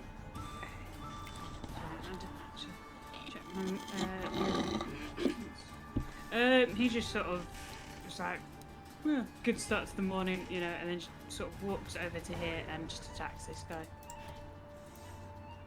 Yeah, that's fine. Do you want to roll me your attack with your Morning Star, I'm assuming? Yep. Did you equip your shield as well? Do you want to equip your shield? I think it is equipped already. It's Yes, it is. It's a 7. Yep. It's a hit. Just turn the music down a little bit. So that does not hit. No. So next up in the initiative order, it's Rhydian. Rhydian, what are you up to? Rhydian is ready to go. I'm not gonna lie, this is like something that he's not having it, pretty much. Not first thing in the morning, especially. So, what he's going to do, since his sword is already on his person, he's just gonna turn around and swing for this guy that's on the table. Yes, this one. Yes. Indeed. Cool, cool. And what we're gonna do, I think, is we're gonna hit him with a Wrathful Smite. I Ooh, think. Okay, okay. So I'd like to take my bonus action to do that. But we'll see if I hit first. I think I could be wrong. If you hit someone, you can activate your bonus action.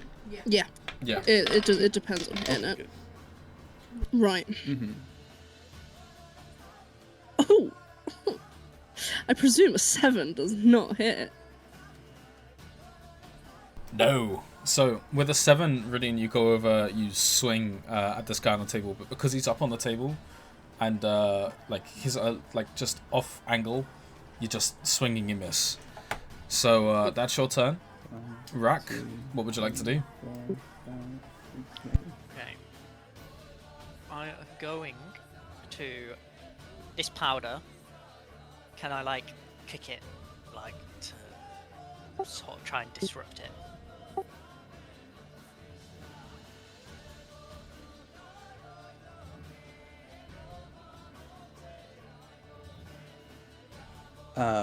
You're not coming through, Adam. Yeah. Sorry. Can everyone see the powder coming up on the map?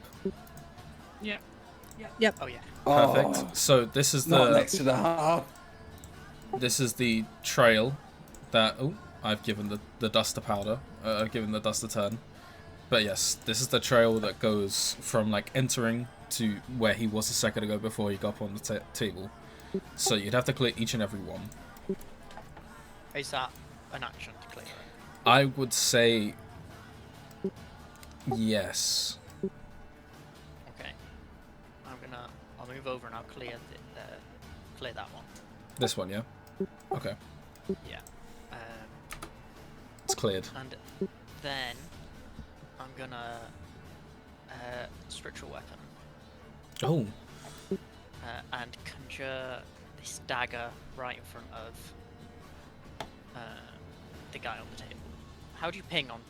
There we go. Okay. So my dagger there. I need to get you. I'm just gonna get you another rack, and we're gonna pretend you're a spiritual weapon for this one. Okay. You'll be golden. And it will stab him. You'll stab him. Okay. 14. 14 does hit. Do you wanna roll me your 4 force damage. 4 force damage? Okay.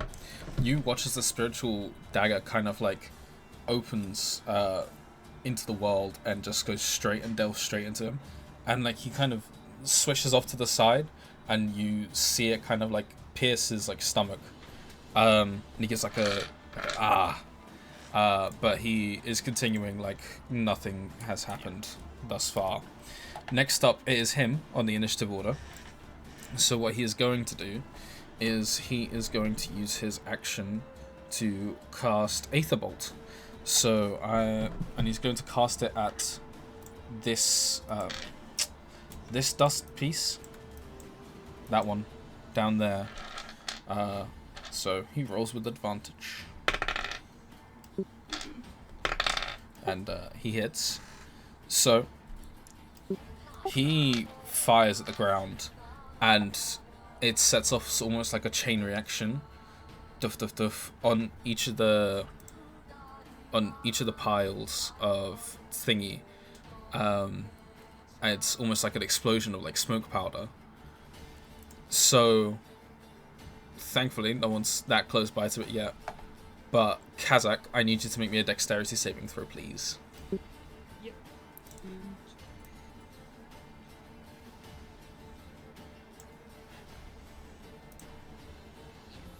There's a 6, which...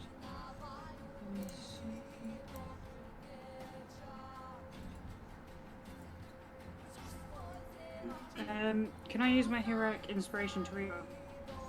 Yes. Dex save, wasn't it? It was a dex save. You have advantage anyway. Yeah, I do. I still got a 6. Oh, advantage. Sorry. Yes. Sorry, missed. All good. That was a 5, but I'm gonna have to use it. Yeah, go on. Send it on. 6. Brilliant use. 3 rolls. Okay, well, Kazzak, I need you to please take... can you take 8 force damage for me, please? As this sort of thing explodes, and the smoke powder kind of explodes in your face, and you're pushed back about 5 feet. So I'll move you back over here. And you currently look, and you see that where the people were, and everything within about like a 5-foot radius of each of the dust pieces, is now on fire. There is a very big and real fire inside the tavern. Next up... Oh, no, sorry, he's got bonus action. He's got a bonus action. So no, he doesn't. I forgot. That's not the correct thing. So, Celestine, you're up to now. Okay. I just see an eruption of fire. I'm not happy. I kind of look around to see. Obviously, I've seen people taking these guys on, and oh, should I? Like I can see a clear path out. Okay. I kind of look and I see sort of the elf that's got like armor on, and I'm like, okay, I'll back that horse. And I'm going to give you really a bardic inspiration. Thank you very much. And I just sort of shout out, even if you fail, at least it won't be boring.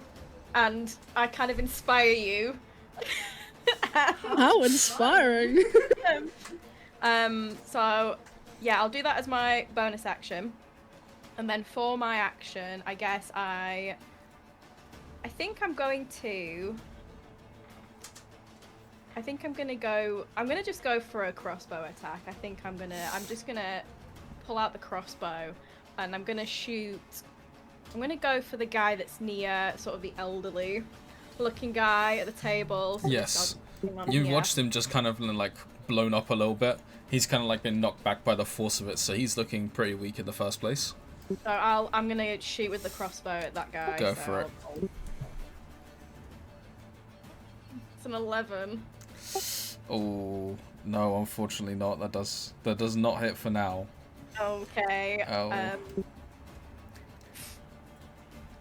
That's all I got. I might move actually before I end my turn, because I kind of shoot and I'm like, okay. I'm gonna try. I might try and go sort of up here. So let me just try and get a bit more distant. Oh, actually, maybe I should go towards the door. I'm gonna try and make it towards the door a little bit. I start making a move to end up around here and start kind of making my move, and that'll end my turn. Good idea. Next up is some of the bandits' turn. So they are going to go and attack people separately. This one's coming over behind you, Kazzak, and is going to attack. Your AC is 14, right? 16. 16. Oh, yes it is. Need to change that, but that's fine. That doesn't hit anyway. This one is also coming over to attack you. He should be on 9 health, as should this one. Cool. So 16, right? Yep. Cool. So this one does attack you. He pulls out like a short sword and comes over and swipes. I've dropped my dice. That's a 3. Can you take 3 points of slashing damage for me? Yep. Perfect. This one's gonna come over and attack you, Rakk. What's your AC again? That's not me, Rakk. No, that's not you, Rakk. It's this one. That one. That Rakk. 17. 17. That's not hitting. And this one's gonna come over and attack you, Krulo. Krulo, what's your AC? 13. 13. Ooh. Yep. This one's gonna come over and do a short sword attack at you. Can you take 2 points of slashing damage for me? He comes over and he kind of just like nicks you in the arm. Devastating. And that's the end of their turns. Cleighton, it's your turn. Clayton's just furious, so I'm going to storm over to Rakk, and I'm going to use a maneuver option, bait and switch.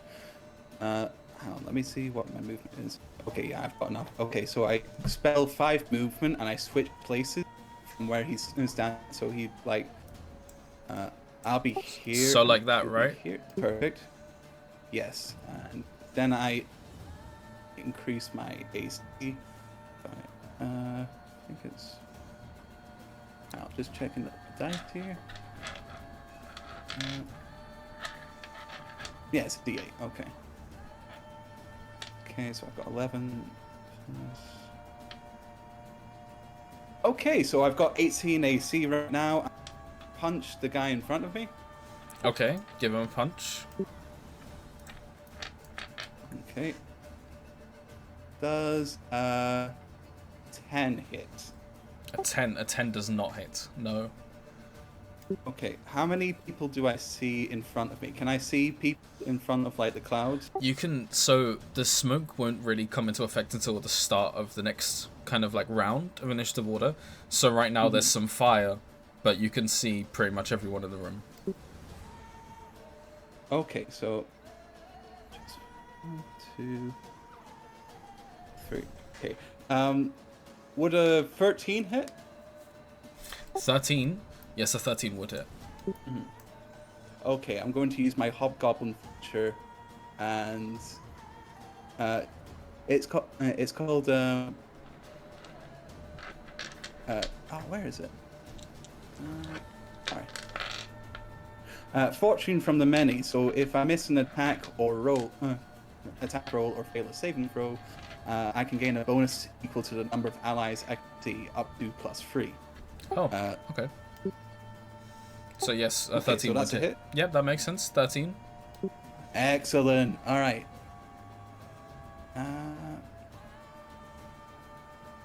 Okay. There we go.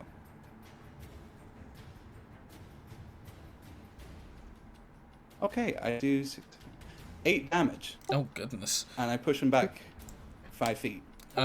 Is this lethally or non-lethally? Oh, it's lethal. Lethal. They're burning down my house. Okay. You punch him.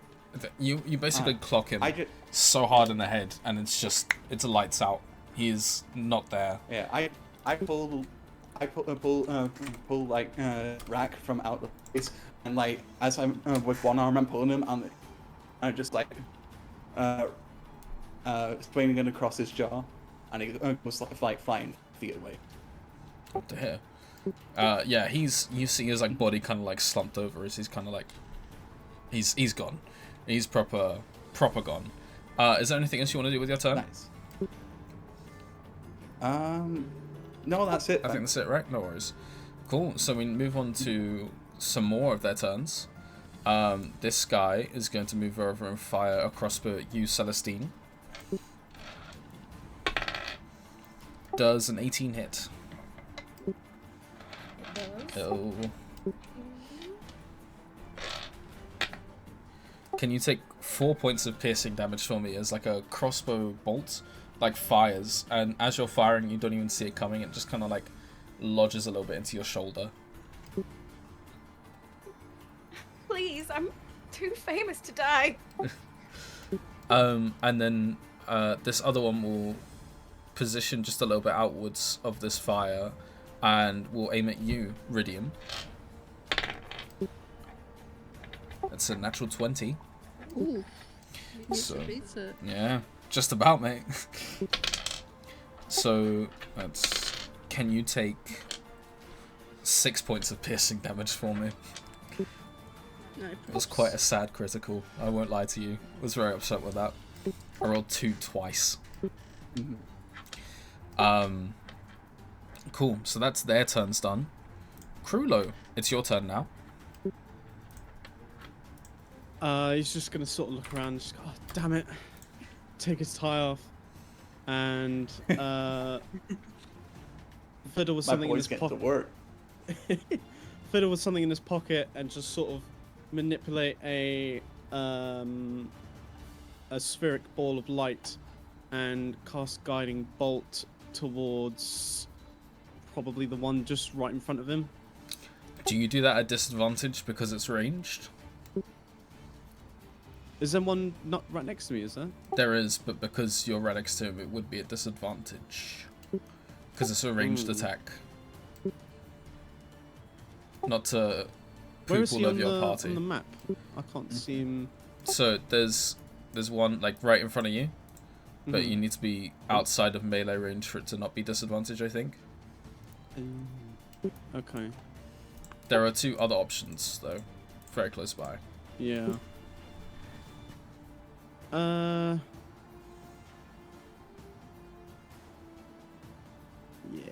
Oh, there we go. It wasn't. Oh, it loaded now. Ah. I guess we'll retcon that and just say he pulls out this, like, angled sort of knife. It's a sickle. And he just tries to have a stab at him, but he doesn't go for any, like, major parts of his body. It'd probably be like the arm or the leg. Okay. Take a whiff. Ooh, whiff. Ooh. That's a 5. That is a big whiff. 5. You kind of like he slashed you a little bit earlier, so as you're going to like counter attack, Yeah. you're still a little bit like off balance with it, and like as you're going for his leg, you kind of like slip a little and you just miss him. It's the top of the initiative turn order now, so I am going to need Cleighton, Kazzak again. Okay. This is very rough. And I'm gonna need Rhydian and Rakk to... No, that's Rack's spiritual weapon. Rakk, can you make... Does the spiritual weapon make a dex saving throw? No, it's immune. It's immune. It's just, yeah. Okay, well. So, Rhydian, Kazzak, and Cleighton, can you make a dexterity saving throw for me, please?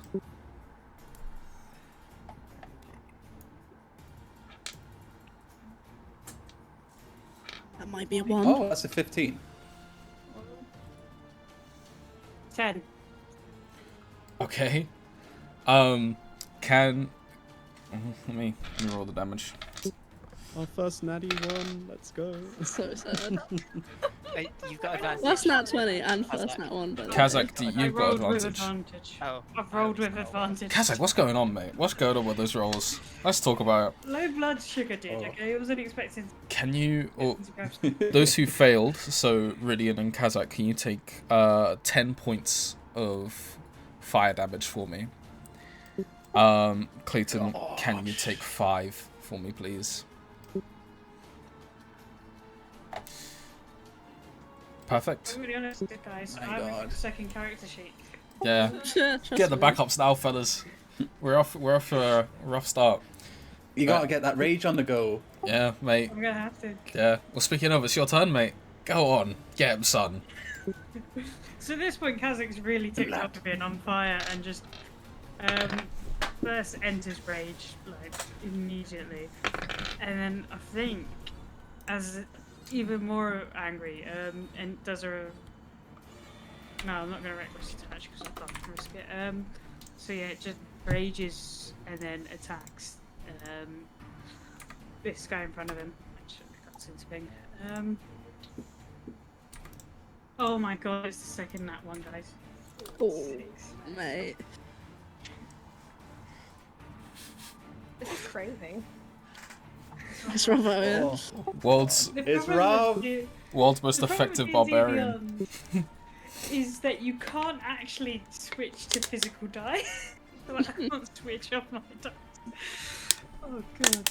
Yeah, so it just misses again. So like, he's that's a bit swing and a woozy. miss. I think when... Ooh, my lid. When you get like burned by this like encroaching flame, it throws off all your senses, and you make like a wild attack to swing back around, and it just misses entirely, and it sort of gets like chunked.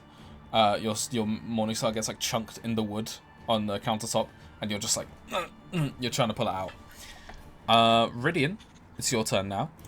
Right, let's do a swing once more. Please. Okay, a 17. The 17 hits. Go. For 6 damage on the longsword, but we are going to Wrathful Smite that as well. Go on, give me the Wrathful Smite. It's a 1. Do I have to make a save? But yes, you have to make a wisdom saving Yes. throw, please.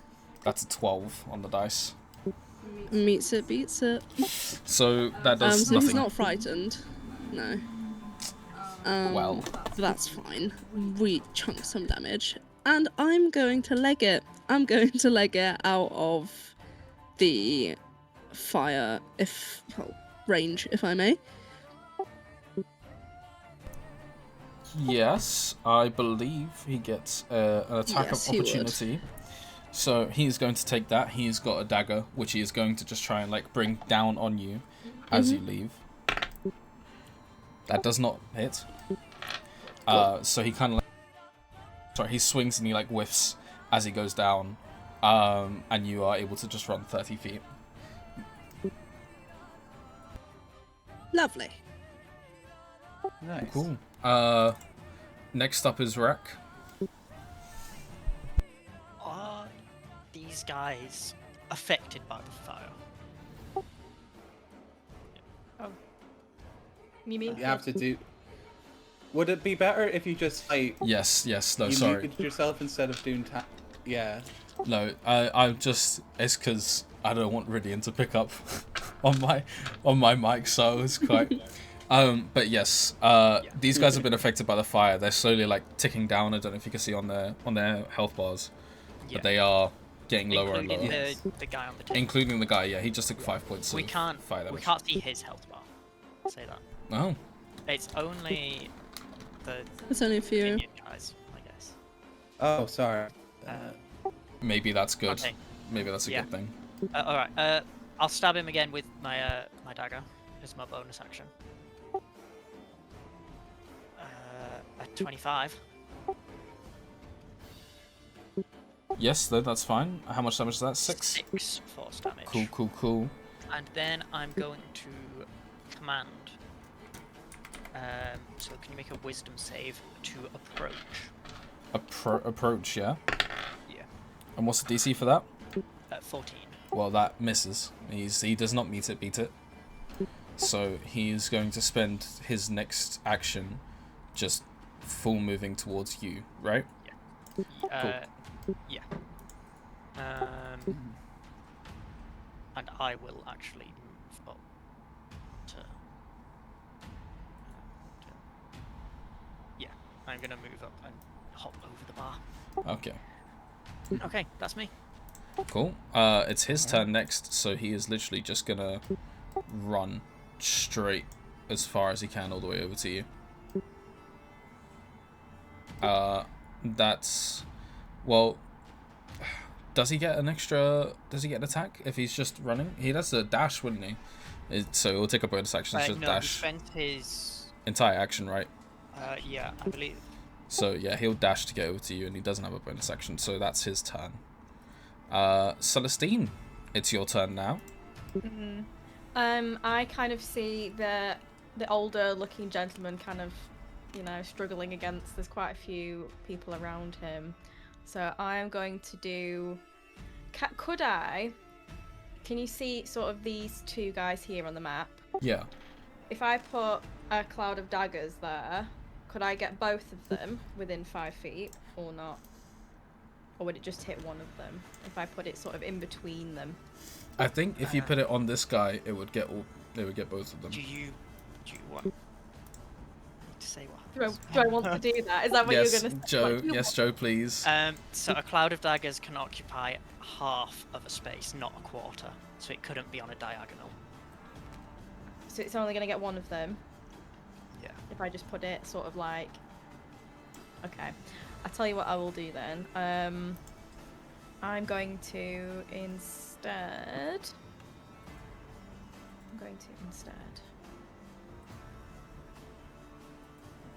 I will go for a... Yeah. I will try and Dissonant Whispers the one right in front of him instead. Okay, and that's a wisdom saving throw, charisma. Yeah. Cool.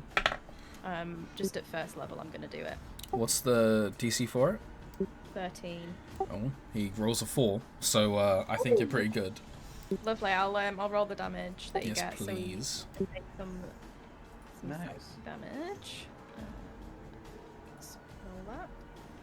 Why is it not rolling? There we go. So he takes 10 psychic damage as he just hears all of these creepy whispers enter his mind, like the psychic wave just sort of hitting him, giving him the worst headache imaginable. Oh dear. Yeah, he's quite frazzled by this. I think he looks a bit like he's going insane in front of Krulo, just there. Do you have anything else you'd like to do? I'm just gonna keep.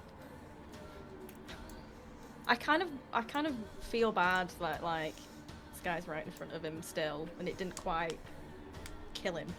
I'm like looking at the door. Like, Don't he's forget, just over there. Distant Whispers makes him run away. Oh, it does. Thank you. Wait a minute. That's a good- How far did he run? That's a good He's point to full make. movement. Is that on his turn, or is that Right, he spent his reaction. his reaction? And it's So he just does have now, doesn't he? his full movement away from you, right? Yeah. Well, I'm over here, so So it's going up like this, just straight through. Yeah. I'm going to say that he runs away and he just burns as he runs into this sort of like encroaching fire that's just getting bigger and bigger.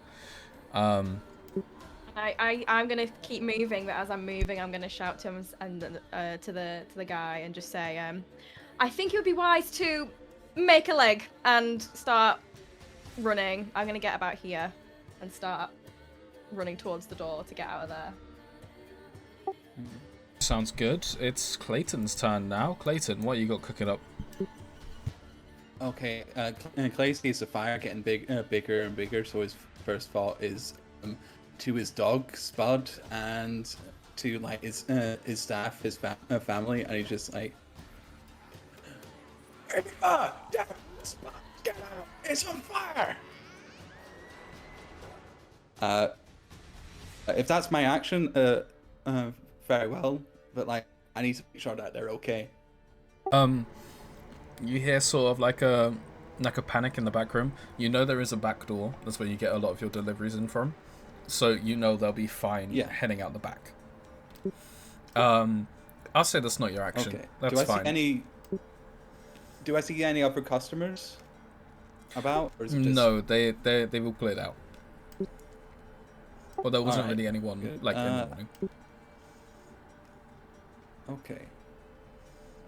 Alright, I'm going to go, let's say... I see in Kazzak have a rough time, so I kind of just, like, jump up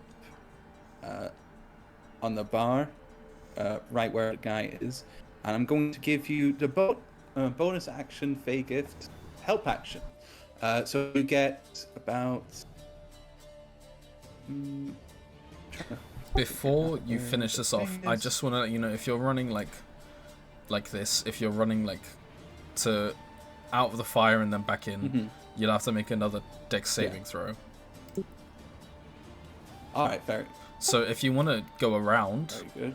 obviously, you know, you're still at risk of being lit up in the next turn, but, you know, you don't have to do it now, you know what I mean? No, I might as well do it now. I want to give him a help action so he hits someone. Okay. Alright, also, you get... sorry, lots of buttons. Okay, so I have to roll 1d6 plus 2, and I'm giving you temporary HP. Nice. So that is 4 temp HP for the both of you. Sorry, 14 or 4? 4. And whilst I'm at it, I'm just going to hit this guy in front of me. Okay, that's fine. Clayton, while you're at it, can you please take 4 points of fire damage for me? Because you passed your dex save. Okay. Alright, that takes up my temp HP. Cool. And your punch, if you want to roll your damage for me, please. 19 to hit. Yeah, and your damage?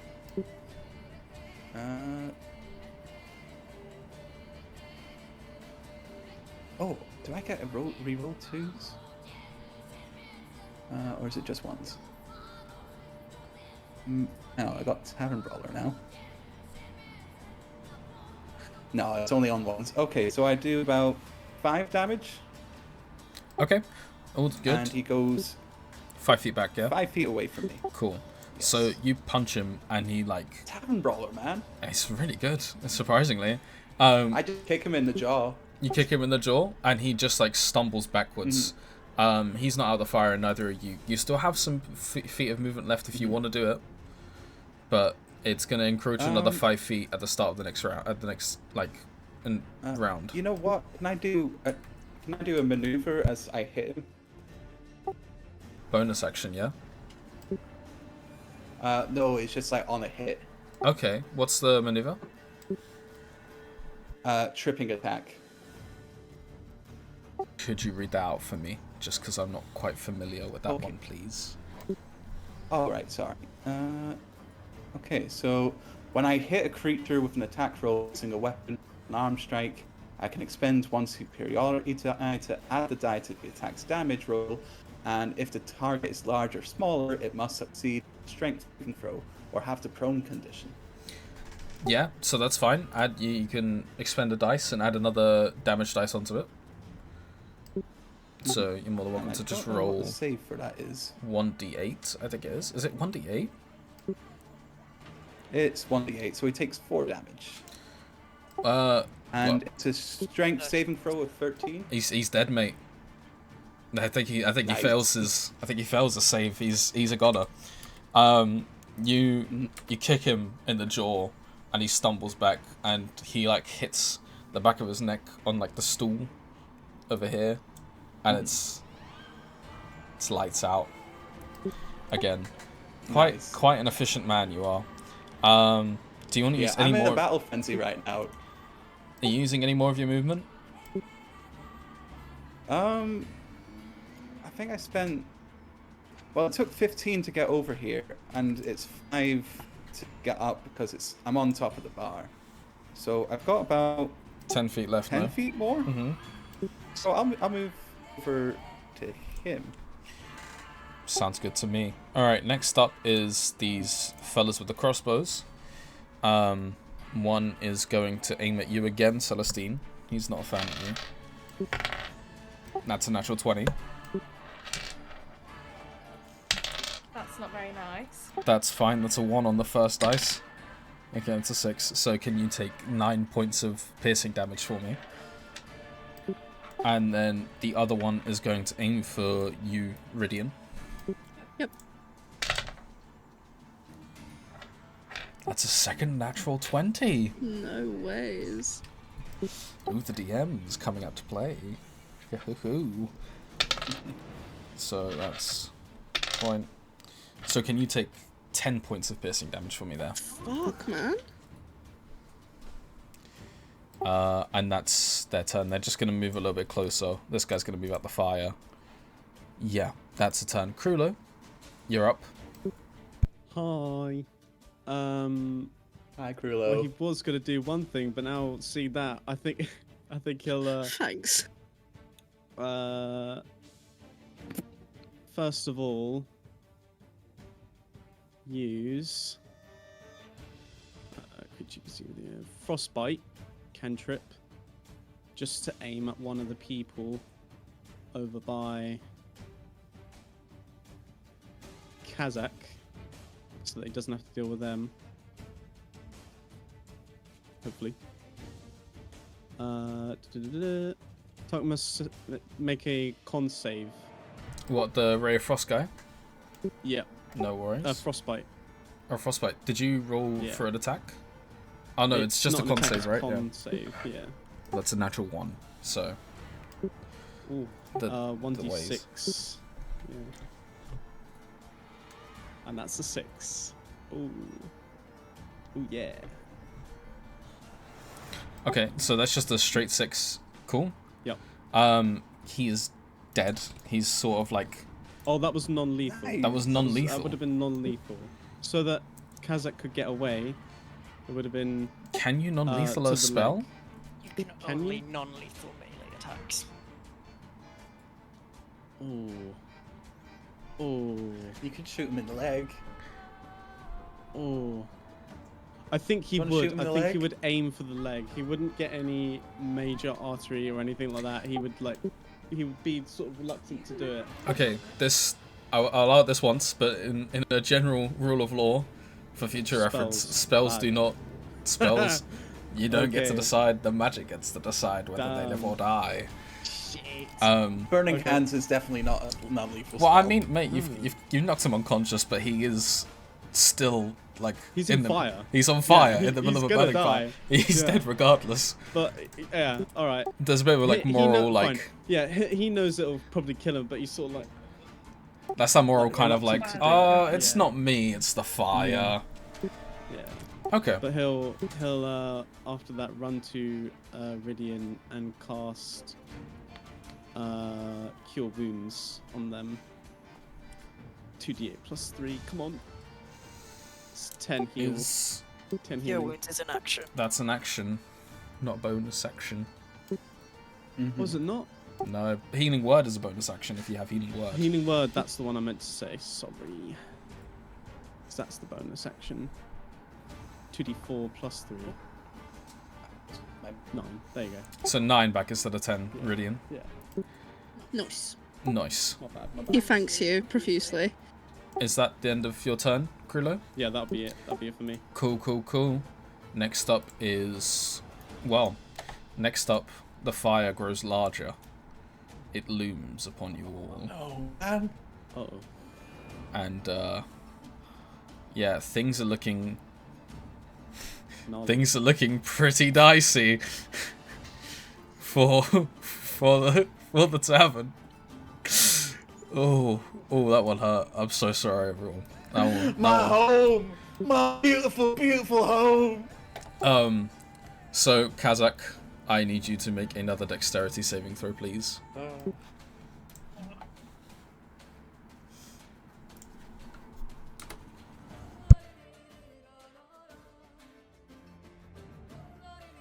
21. Yes! Huzzah! Oh my goodness. So you only can take 4 points of fire damage for me. Back to And that's your 10 HP. That's your temp HP gone. This guy burns alive in the fire. Yes, that's it.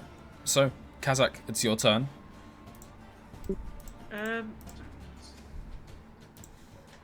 Really. So I think. Sorry, guys. One sec. I think Kazzak earlier might have heard the back room existed. Hopefully, because he's just gonna try and make his way to it. There's no winning this fight now. He's not gonna win through fire. So I think. Yeah, I think he just runs out of the fire as quick as he can so he can see anything. Sort of ends up around here-ish. Okay, so are you looking to just find a way out, or are you looking to just move out the fire for now? He's looking to move out of the fire so he can find a way out. Like, if he sees a window, he's jumping out of it next turn. Do you want to make me an investigation check? Yep.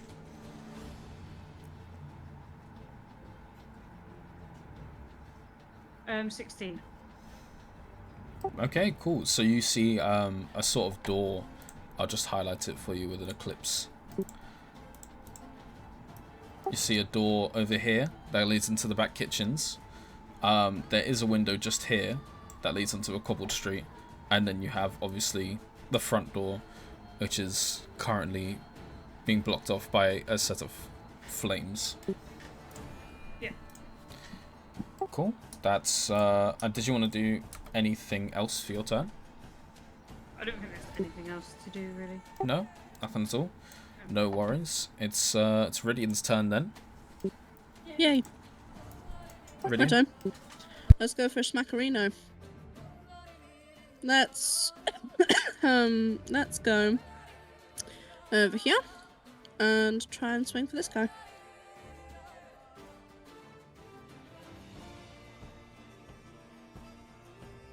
That's an 8, but could I use Bardic, please?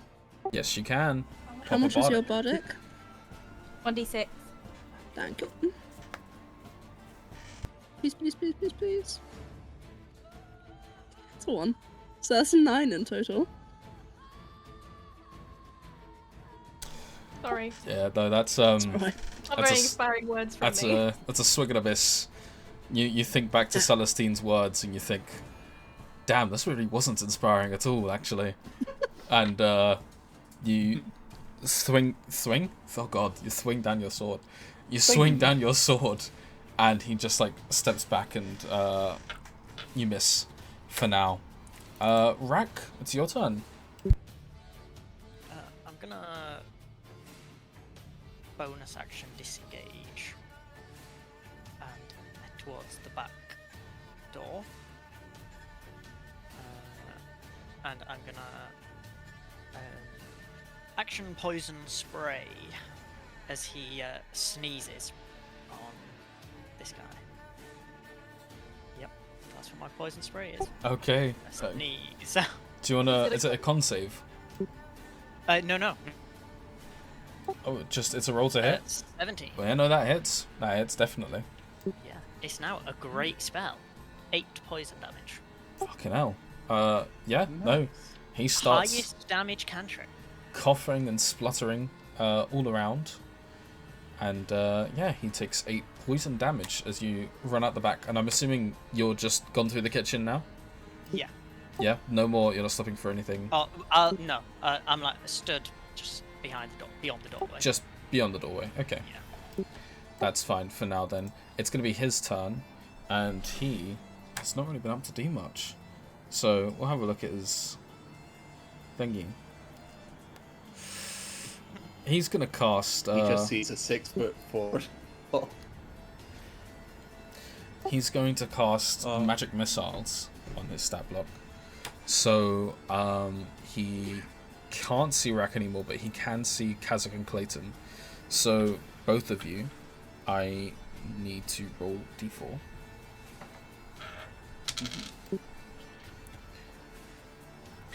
All ones. So that's 6 points of magic missile to Cleighton, and then 3 points of magic missile to Kazzak, please, of force damage. Can you half force damage? You can't. No, not as barbarian. Cool. So that's 6 and 3 to each of you, please. And he's going to just try and run away, like sort of this way.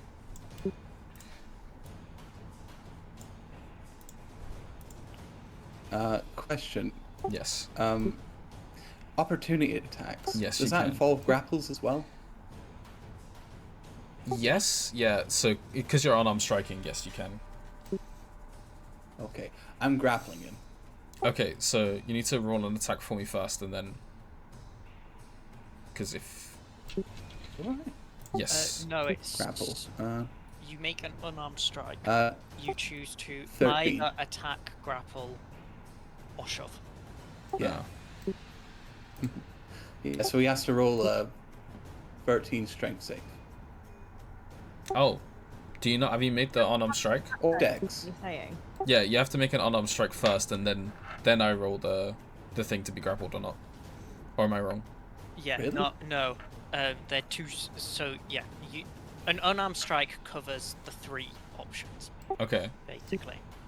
It's either an attack roll for damage, or a dex strength save to avoid a shove or a grapple. Okay. Yeah. Cool. So then then cool. I need to make an extra strength save. Apologies. My bad, gang. It must make a strength or dexterity saving throw. It uses Cool. which. He rolls a 15. Succeeds.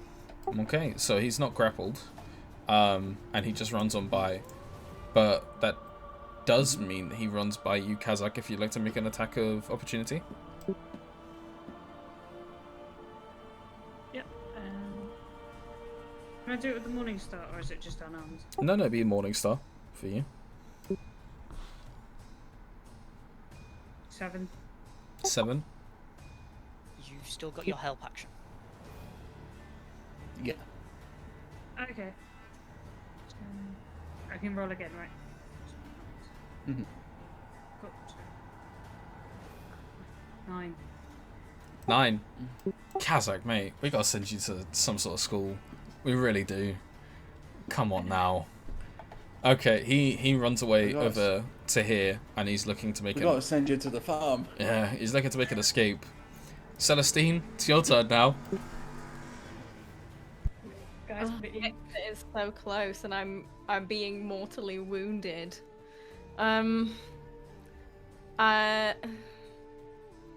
Super selfish of me though to just. There's still these two guys. Although it seems to me like they've got some kind of death wish because they've set this place on fire with themselves in it. So perhaps this was their plan all along. I'm kind of like, okay. I think I will. I am a bit worried about being hit again, although this guy's pretty weak. Oh, okay. Okay, I will look out for myself. I'm gonna do cure wounds on myself. Let's see. I get 9 HP back. And I'm just gonna get to the door. I'm just gonna keep running. Seems like a waste, so I make it outside. Outside, yeah? Wish everyone good luck as I found my way through the doors. To get out of there. Worries. That's your turn, yeah? Yeah. Cool. Cleighton, you've got a turn now. What are you up to? Okay. First I'm going to give myself second wind. Heal up a little bit. Okay, that's 9 to heal. So I'm back to 26. And I don't want him getting away, but like I don't think he's going to survive this either way. So what I'm going to do is I'm going to pick up the plate next to me, full as a sandwich, and I'm going to walk 5 feet closer and just like throw it in his face. It's an improvised weapon, correct? Yes. Cool. I will say, can you roll me? Improvised weapons is 20 feet, like thrown. Okay.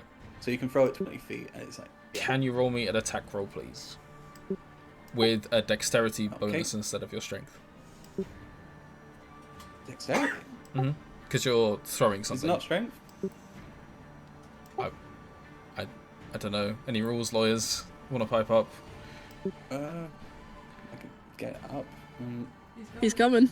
He's looking. He's searching. You can see him lock in. No. I don't know. Oh, see, I'm gonna say if you're using an improvised weapon, if you're melee, it's a strength roll. If you're ranged, it's a dexterity. Typically, range attack rolls use dexterity. Yeah, I think it's gonna be a dexterity thing to fine. like chuck it at its face. But it's not when you throw like an hand axe, which I do have. I can use that. But I think with a plate, it's gonna be a lot more like precise. You have to be a lot more precise with it. Whereas with an axe, you kind of know it already. No, he's right. Thrown weapons use strength. Really? Yes. Oh. Yeah. Okay. Apologies. My fault, guys. Wow.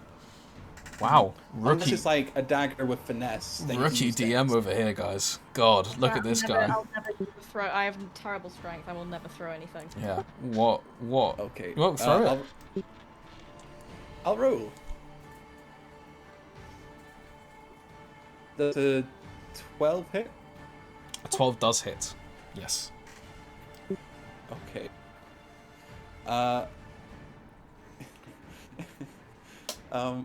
Okay, I'm gonna roll damage right now, but I have a question Okay. from my maneuvers there. Okay, so that is 7 damage, and I'm going to use a maneuver.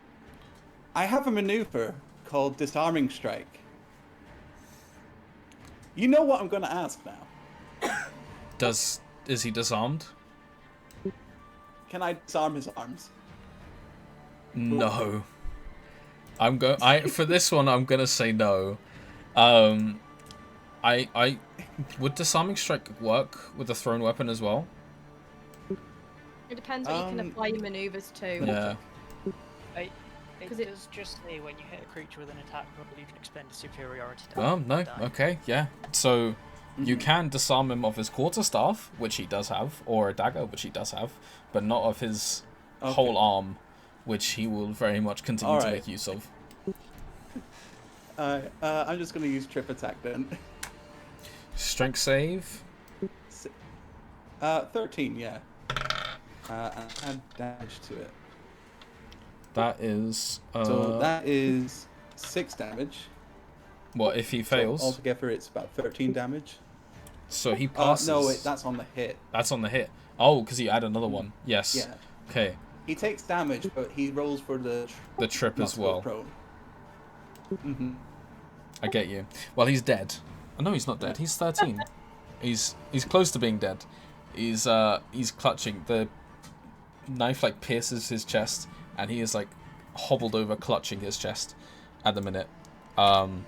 Very, very not looking good. Very, very bad. Is that your turn? You won't be alive! You didn't even tip, you bastard! Is that everything? Yeah, that's everything. I'm going to move to the hatch, just in case. Oh my god, no. And it's me. We ran out of combat music. It's time to go back. That's your turn? Cool. Now it's the crossbows guy's turn. So one is going to move down here and fire at you, Krulo. He misses. And the other one is going to strike you with the dagger, Rhydian. He also misses. Yes, that's their turn. One like whiffs by your head, Krulo, and Rhydian, you just like easily parry it with your shield. That attack. Krulo, it's your turn now. Oy. The fire is taking up a lot, so I don't think he can see the other guys on the other side at this point. So he's just gonna run towards Rhydian again, and this time, actually, he'll go there. Can I cast and do a melee attack in the same round? I can't. He'll go behind you then. He'll go behind you and cast Cure Wounds this time. Proper. Were you looking to do a healing word? No. Okay. So I can't do... Yeah, I can't do a Cure Wounds and a healing word in the same one, can I? No. It can only be a cantrip. No, you can. So if it's specified as a... No, you can't only cast one spell per turn.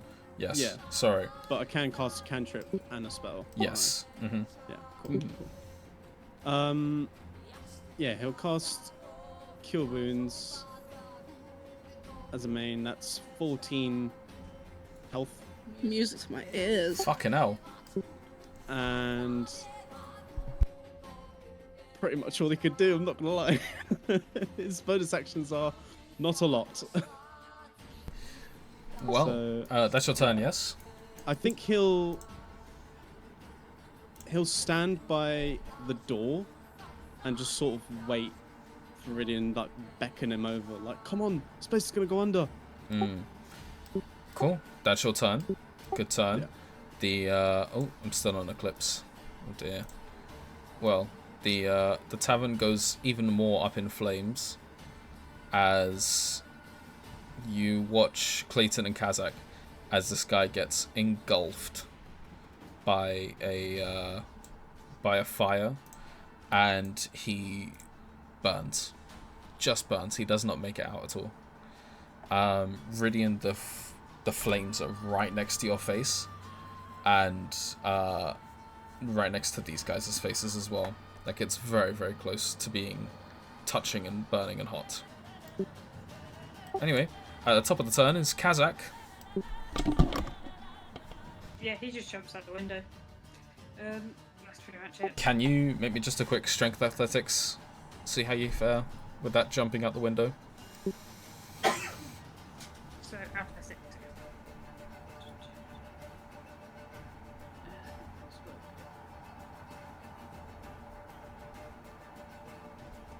18. 18? Cool. You break this window and you just go straight out. I won't make you take any glass damage or anything like that either. You are out of the initiative. Cool. Rhydian, it's your turn. Cool. I'm just gonna move here. I'm still within 5 feet of this guy. And we're just gonna take a swing. Because of course we are. That's a 17. Yeah, that one hits. That one hurts. Can I get your damage, please? Yes, you may. That's 9 damage. Nice. You kill, bro. Oh! You finally get this strike off that you've been wanting, and it just goes straight into his like shoulder here, and you go down a little bit before pulling your sword back out, and he is not walking away from that. No. And then I'm going to move in front of this guy, and Rhydian is blocking him from running from this fire. He is, to be fair, an attack of You're devoted opportunity. to it. Yeah. Mm-hmm. Cool. So that's your turn. Rakk, you're just out of there, right? Yeah, the other guy's dead now, so.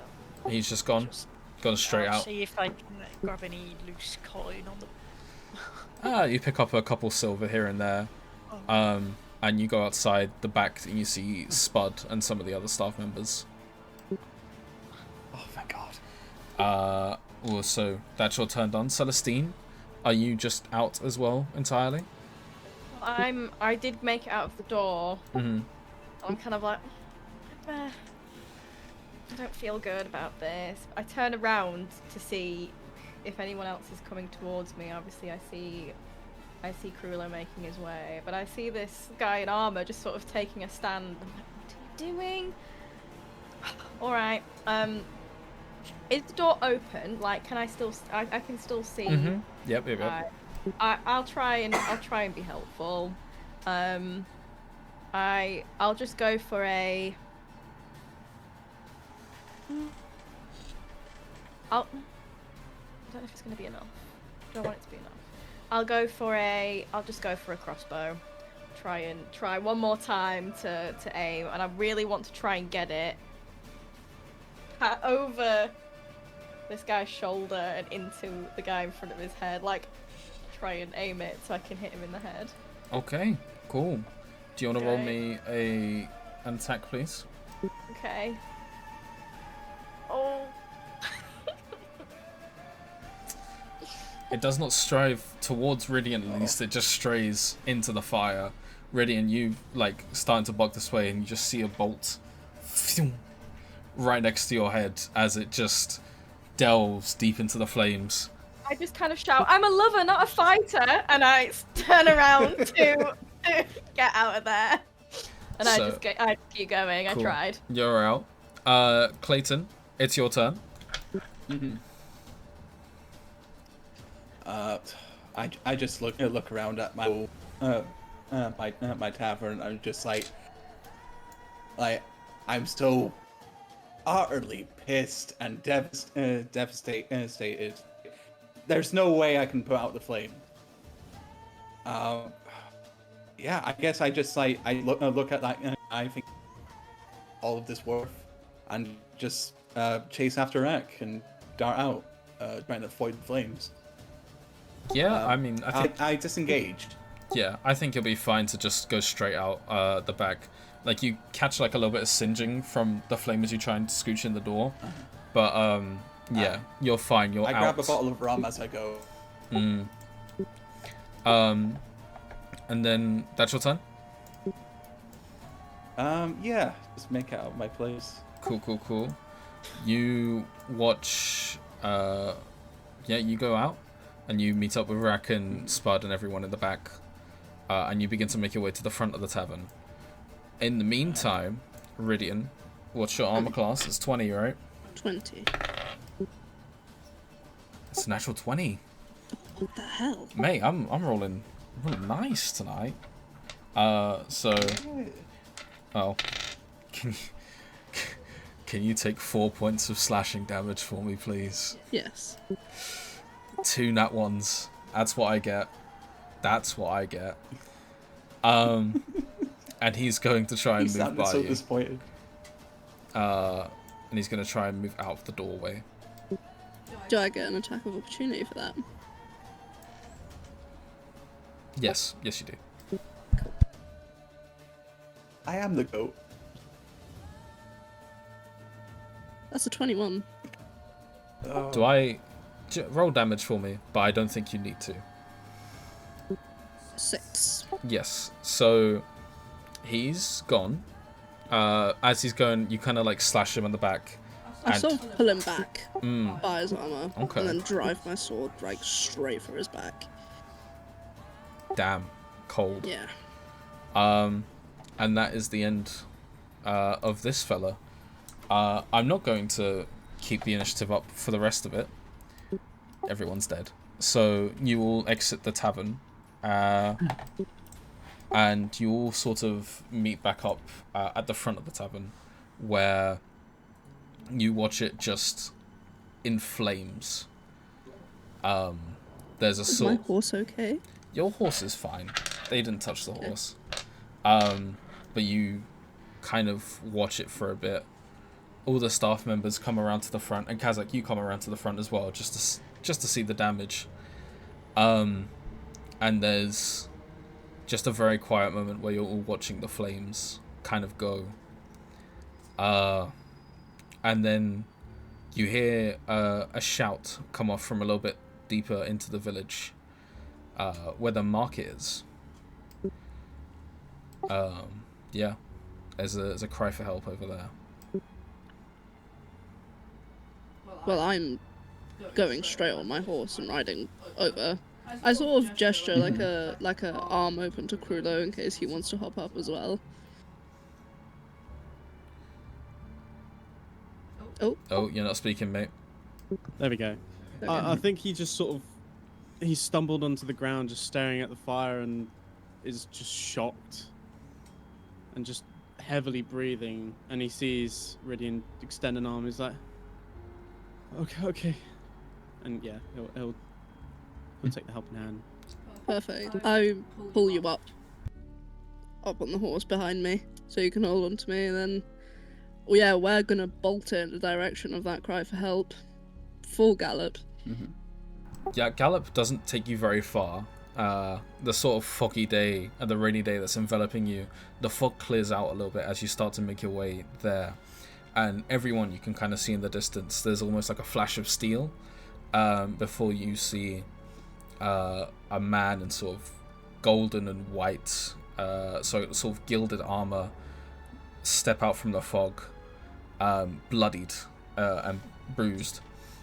And he looks at you all and raises his sword quite instinctively at the second. And then he goes, "None of you are with them, right?" With who? Those people in black. They came. The whole village is on fire. We're resisting, but God, are you all okay? He looks towards Celestine, who has got 2 arrows sticking out of her arm. Miss, are you alright? I'll be alright. I'm sorry, you're saying the whole village? Yeah. And as you say that, the sort of like the fog clears out a little bit, and the smell of smoke starts to just fill your nostrils, as you can see kind of like puffs of smoke coming up in different places around you. And from what you can gather, this was for the attack at the bar was not a singular attack. It was a very tactical and like thought out maneuver, and it seems like the rest of the village is under the same sort of attack. Yeah. I look at the man in his sort of like armor, and I kind of just say, I mean, do you have any idea who these people are? Currently, no.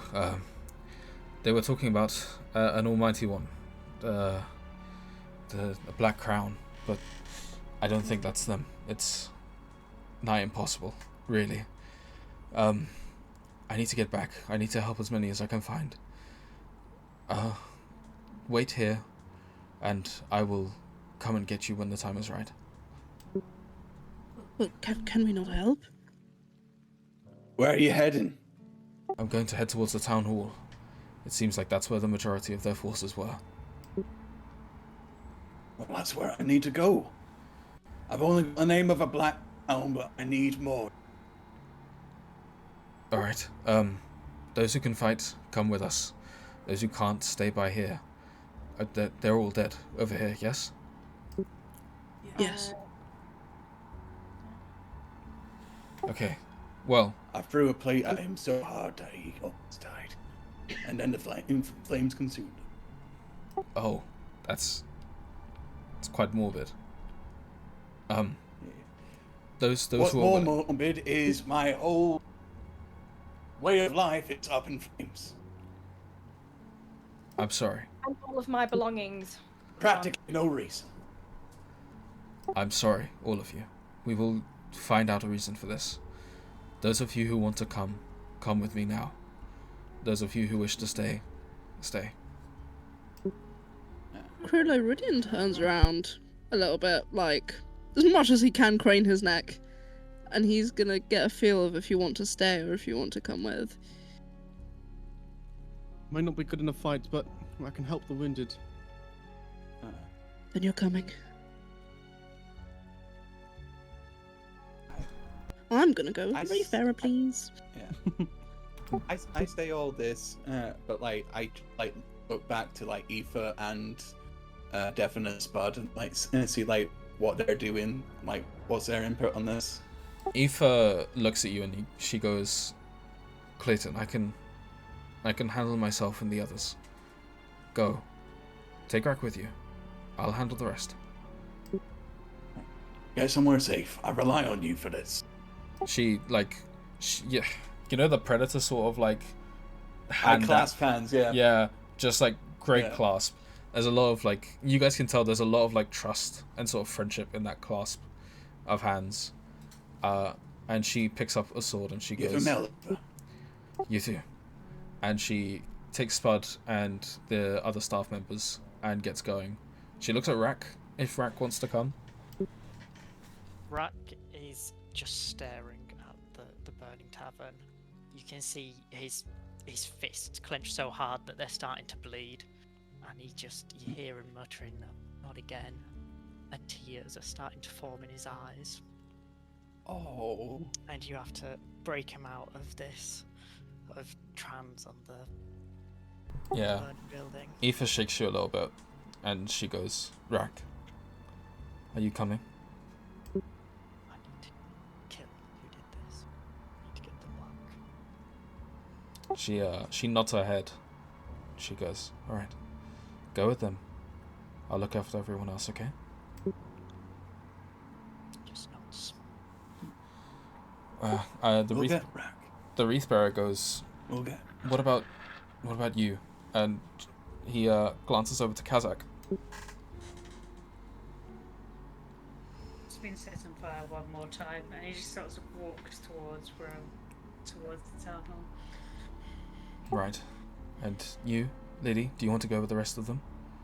I think want is a strong word, but I did lose a lot of very beautiful outfits today. Right. Alright, I guess I will follow the crowd. I start walking. He kind of turns around and like gestures for you all to come with him. He's got like a spear in one hand and with the other he's sort of clutching his chest where he's bleeding a little. And he goes, does anyone know what this is about? Like seriously about?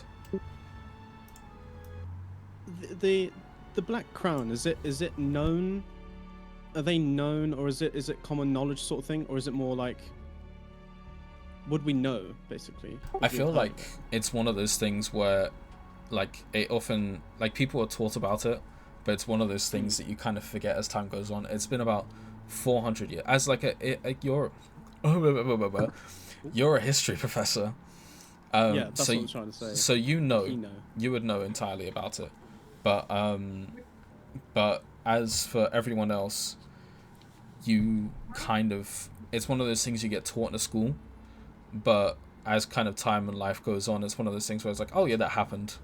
It's like, does everyone remember every single part about like Henry VI that they've listened? No. It's like in one ear and out the other. I think I might know it, considering my background. You might know it, but you're also, I think, a little. I think you know very little. Child world at the minute, so it's not there. But yeah, just because you're from an entirely different background, so you would know about them, but you would know not as much as I guess other people would. Cleighton and Rakk, I don't think it's something you guys would have paid much attention to. Celestine, maybe. Rhydian, maybe, depending. But yeah, that's about it for now. I think Krulo would announce this to the group then by just saying, these guys must be fanatics of some sort. They're trying to revive an old tale, one that's hundreds of years old. They shouldn't be here. They need to be stopped. You're walking through this kind of like misty fog. Picture very like Silent Hill kind of vibes, where it's raining, it's wet, it's dark, and you're just walking through cold streets.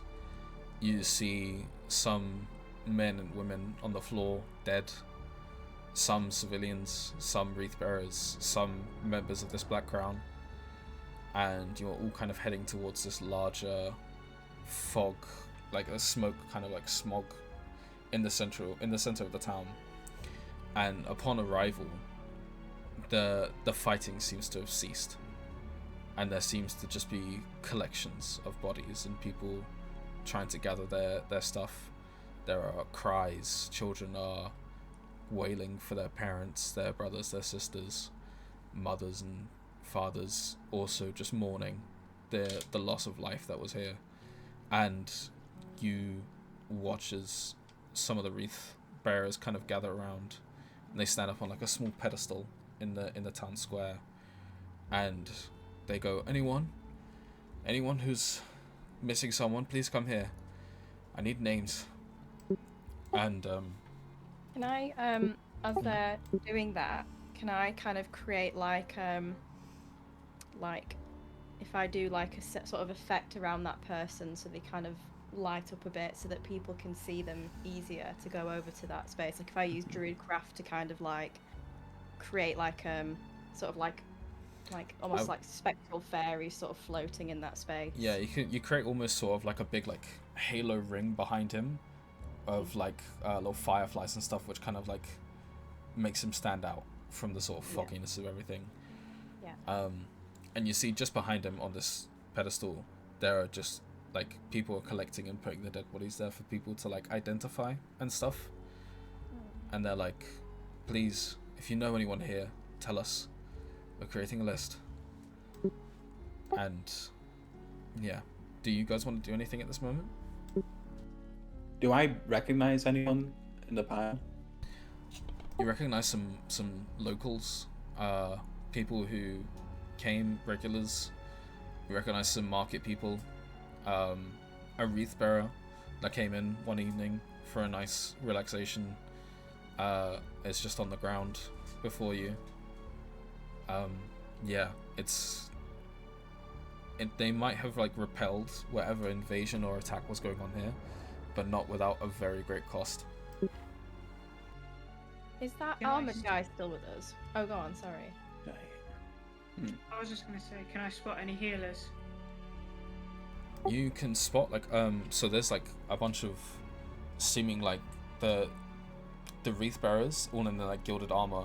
There are some that are just like offering healing services to people as almost sort of like clerics. So they're just taking people aside into tents, healing them however they can, and then using any sort of like medical supplies that they have to just kind of like keep them up and going for the time being, whether that's like stitches or bandages or anything like that. Can I go over and get treatment? Yeah, of course.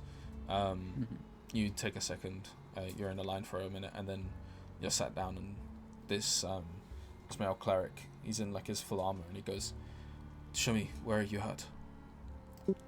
Pretty much burnt all over, Doc. I mean, Jesus, and sad.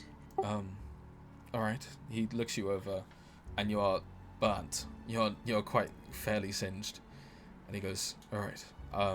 And he rubs his hands together and begins to like heal severely burnt areas. I will. If you want to heal up about 12 points of damage for me, Okay. and then he hands you like a small jar of like ointment and cream, and he says, "When you get the chance, apply this to the rest of the burns." Okay? Thank you. I really appreciate it. Of course. Next, please. And you see he goes and sees the next person in line. What about the rest of you? Yeah, I was just gonna ask if that armored guy was still ahead or walking with the group. He's walking with the group currently. I sort of like speed up a little to walk next to him, and I just kind of say, I hope this doesn't sound insensitive, but why here?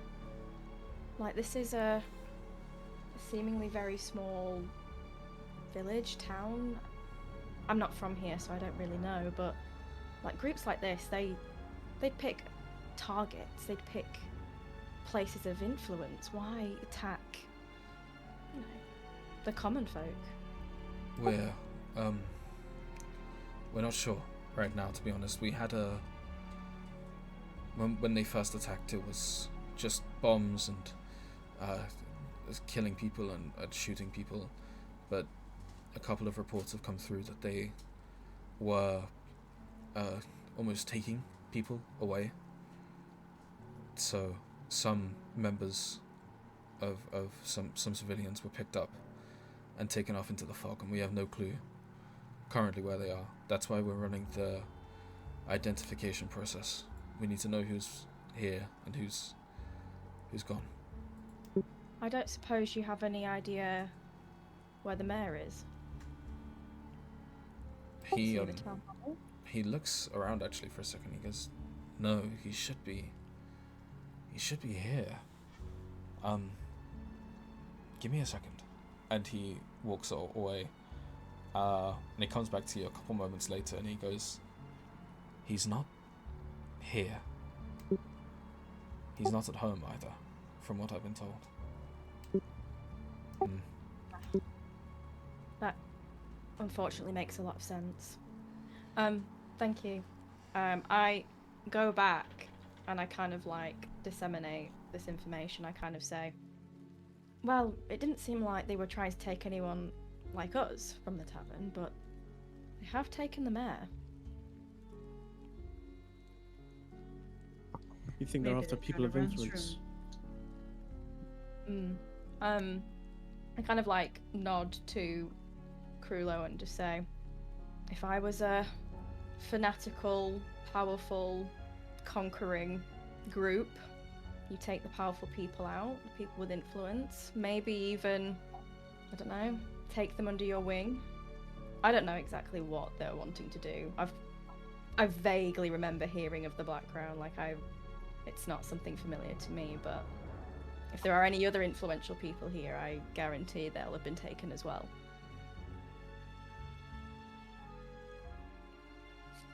Could I go up to the reef bearers that are taking a list of the dead? Yes, you may. I am looking for one name, and one name only, and that is Tom Willows. Ah, yes. You are scanning, and you ask these guys, and one of them shows you the list, and he goes, I'm so sorry. Was he a relative, a friend?" Fuck. He looks panicked in that moment. Like, where he is quite a confident man so far, he looks like something has gone seriously wrong for him here. And he goes, No, not a relative. Someone important. No matter. What about the mayor? Is he on there? No, not the mayor yet. We're waiting and still searching the bodies to see if we can find him. I think After that, Krulo will come up as well and just say, "What, what about the school?" You're looking for Professor Huxley, yes? Professor Huxley, any other teachers, the students? I fear that's a bit more of a grim sight. Lord. Well, Okay. Dunaria, well, there must be a reason. And Who is this? I think... I'm sorry. And he starts, like, tearing up. You can see underneath his helmet. And he goes, I'm so sorry. Please, give me a moment. Collect yourself, sir. You need to be strong for them. He nods, and he goes, yes. And there's a sort of, like, period where you're all kind of, like, dotting about trying to collect information about what's happened. Is anyone looking for any specific information apart from that? I'm just like, is there other burning houses and like buildings? Yeah, there is a lot of sort of like burning houses and buildings. You notice that the town hall was on fire. There's a black kind of like char where people have put it out. You notice that a lot of the burnt houses are now, like, they're now starting to simmer out because of the rain and also support efforts. So definitely an attack sort of like bathed in fire. That's the strong vibe you're getting. Vibe. If I see any buildings that like I can help like go towards, like if there's like more survivors I can help. But if I have time, if the Hearth and Hound is like stop burning down, I'd probably go back into that. Yeah, I'd say you have a bit of time to go back into the Hearth and Hound. And then I know specifically there was some things you wanted to collect. Yeah? I just look around at like all the carnage, like think about like all of like the festivals, the parties, like seeing like my neighbors come in just like for a couple of pints. Someone just like played music and everything, and like what felt like I had a new life again has suddenly been taken from me for some random reason, and that fills me just like with utter rage. Like I just feel absolutely angry. There's a crowbar that I find along the way, and I just go to the hearth. This large, heavy stone there, and I just like push out the rubble that's there, and like put the crowbar in, and like lift a hearthstone out, and there's like a sealed up package like in it, and I just pull it out and like get all of my like effects and everything, and put on equipment, get my battle axe, and put on my gauntlets. So as you kind of are digging up your old life in the corpse of the new one, you feel just an immense amount of like rage, but also guilt for donning it all again. But in your mind, needs must. And right now, the need must. So we take some time to go around. Everyone kind of moves and does whatever they want, and then eventually there's a sort of gathering in the town square, and you see a wreath bearer reading off names, there's crying, and then he gets to a missing persons list. At the top of this missing persons list is the mayor, where the wife is almost immediately crying.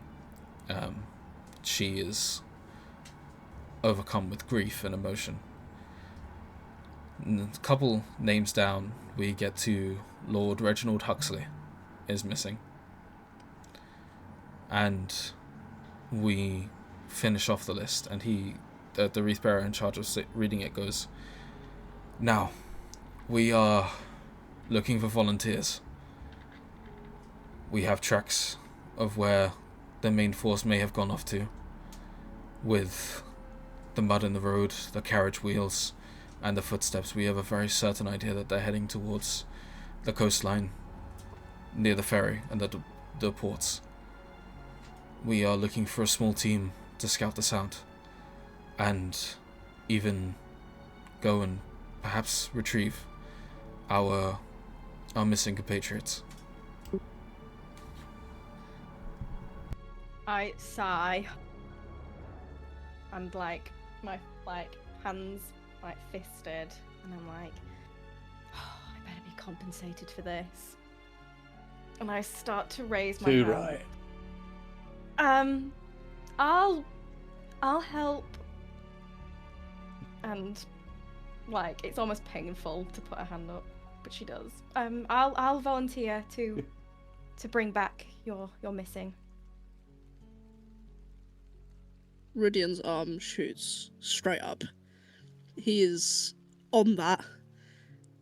I'll go. In fact, I'll even go now, if needs must. Well, I wouldn't. I look and I'm like, I mean now, bit of a rest first, perhaps. I don't. Mm-hmm. He shoots you like a scowl, and he sort of reprimands you in the sense of now is not the right time to complain about getting your boots messy, lady. I just roll my eyes.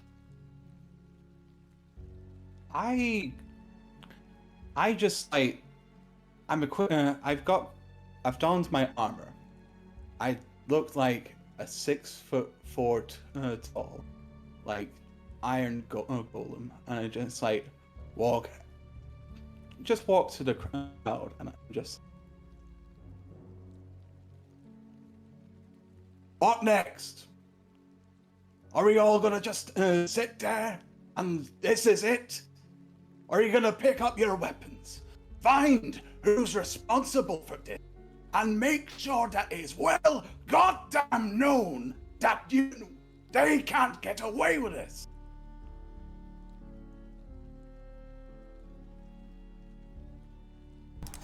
There is a slight murmur in the crowd, and you watch a group of 6 or 7 more hands pop up. All people they look fresh-faced and young, but they look angry and sorrowful, and they want revenge. No, they need. Does anyone else volunteer? Kazzak sort of hums and haws about it, and then sort of goes, well, I suppose it's the honourable thing, and just sort of joins the crew with the rest of the crew. Rakk is looking very lost.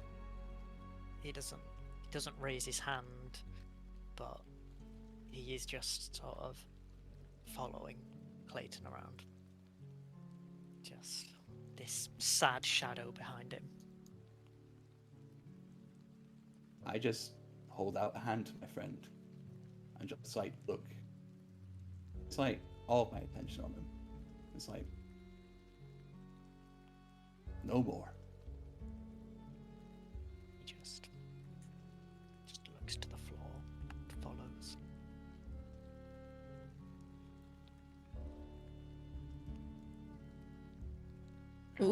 Oh, he's not speaking. Come on, Matthew. Come on.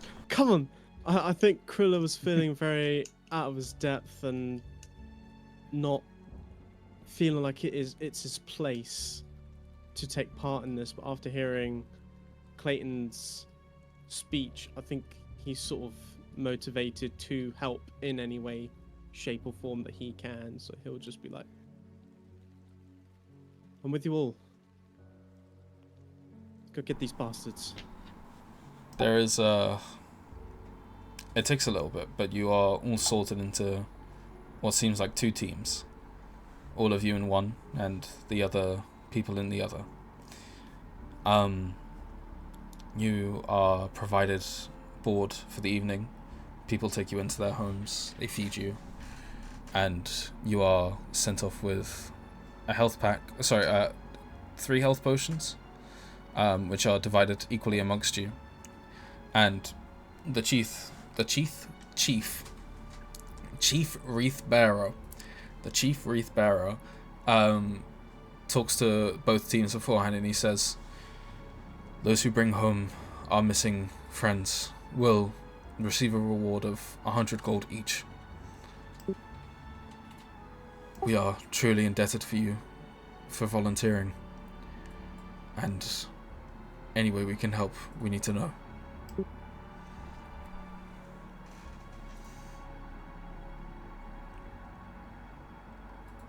You can help by tending to your wounded and keeping the peace here.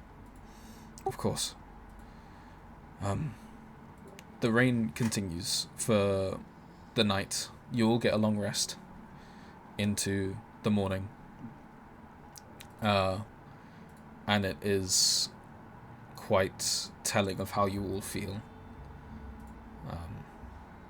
It continues on for a long time.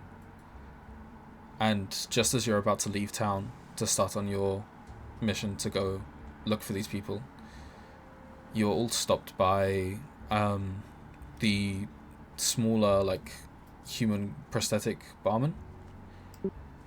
Cleighton, you had a name for him, didn't you? What was his name? Devon. Devon, that's it. Sorry. You're stopped by Devon, No. and he goes, "You're all going, yes?" Aye. Um, Devon. I must warn you then. They won't be at the coast. I was... What? He swallows like he swallows a very like mournful like tear, and he continues explaining. Many years ago, before I came into your employment, Cleighton, I was on a security detail for a mining company just over the edges of Lakeside. We were... Well, it was abandoned, so I was the only one there, and I was paid a fair sum to just keep it empty, keep it safe. I was attacked by these men in black. And I escaped with my life, but the mayor, I talked to him years ago about this, and he did nothing. He let them be. And Cleighton, you know how you always asked where my hand was? I lost it trying to defend them. He is like on the verge of tears, like very desperately trying hard to keep it together. If you're looking for these bastards, they are not by the coast. They're a bit further in, towards Loreth, near the mountain. Alright. Cleighton. I just put a hand on his shoulder. Like, I'll take every one I see. I will take a hand of them, and I'll give them back to you. Give him hell, Cleighton. I will. Also, Dev, what happened to your accent? My Irish accent was lost in the fire. Bastards. I can't believe it. I've lost everything. I can't believe that. And as First our home and now our heritage.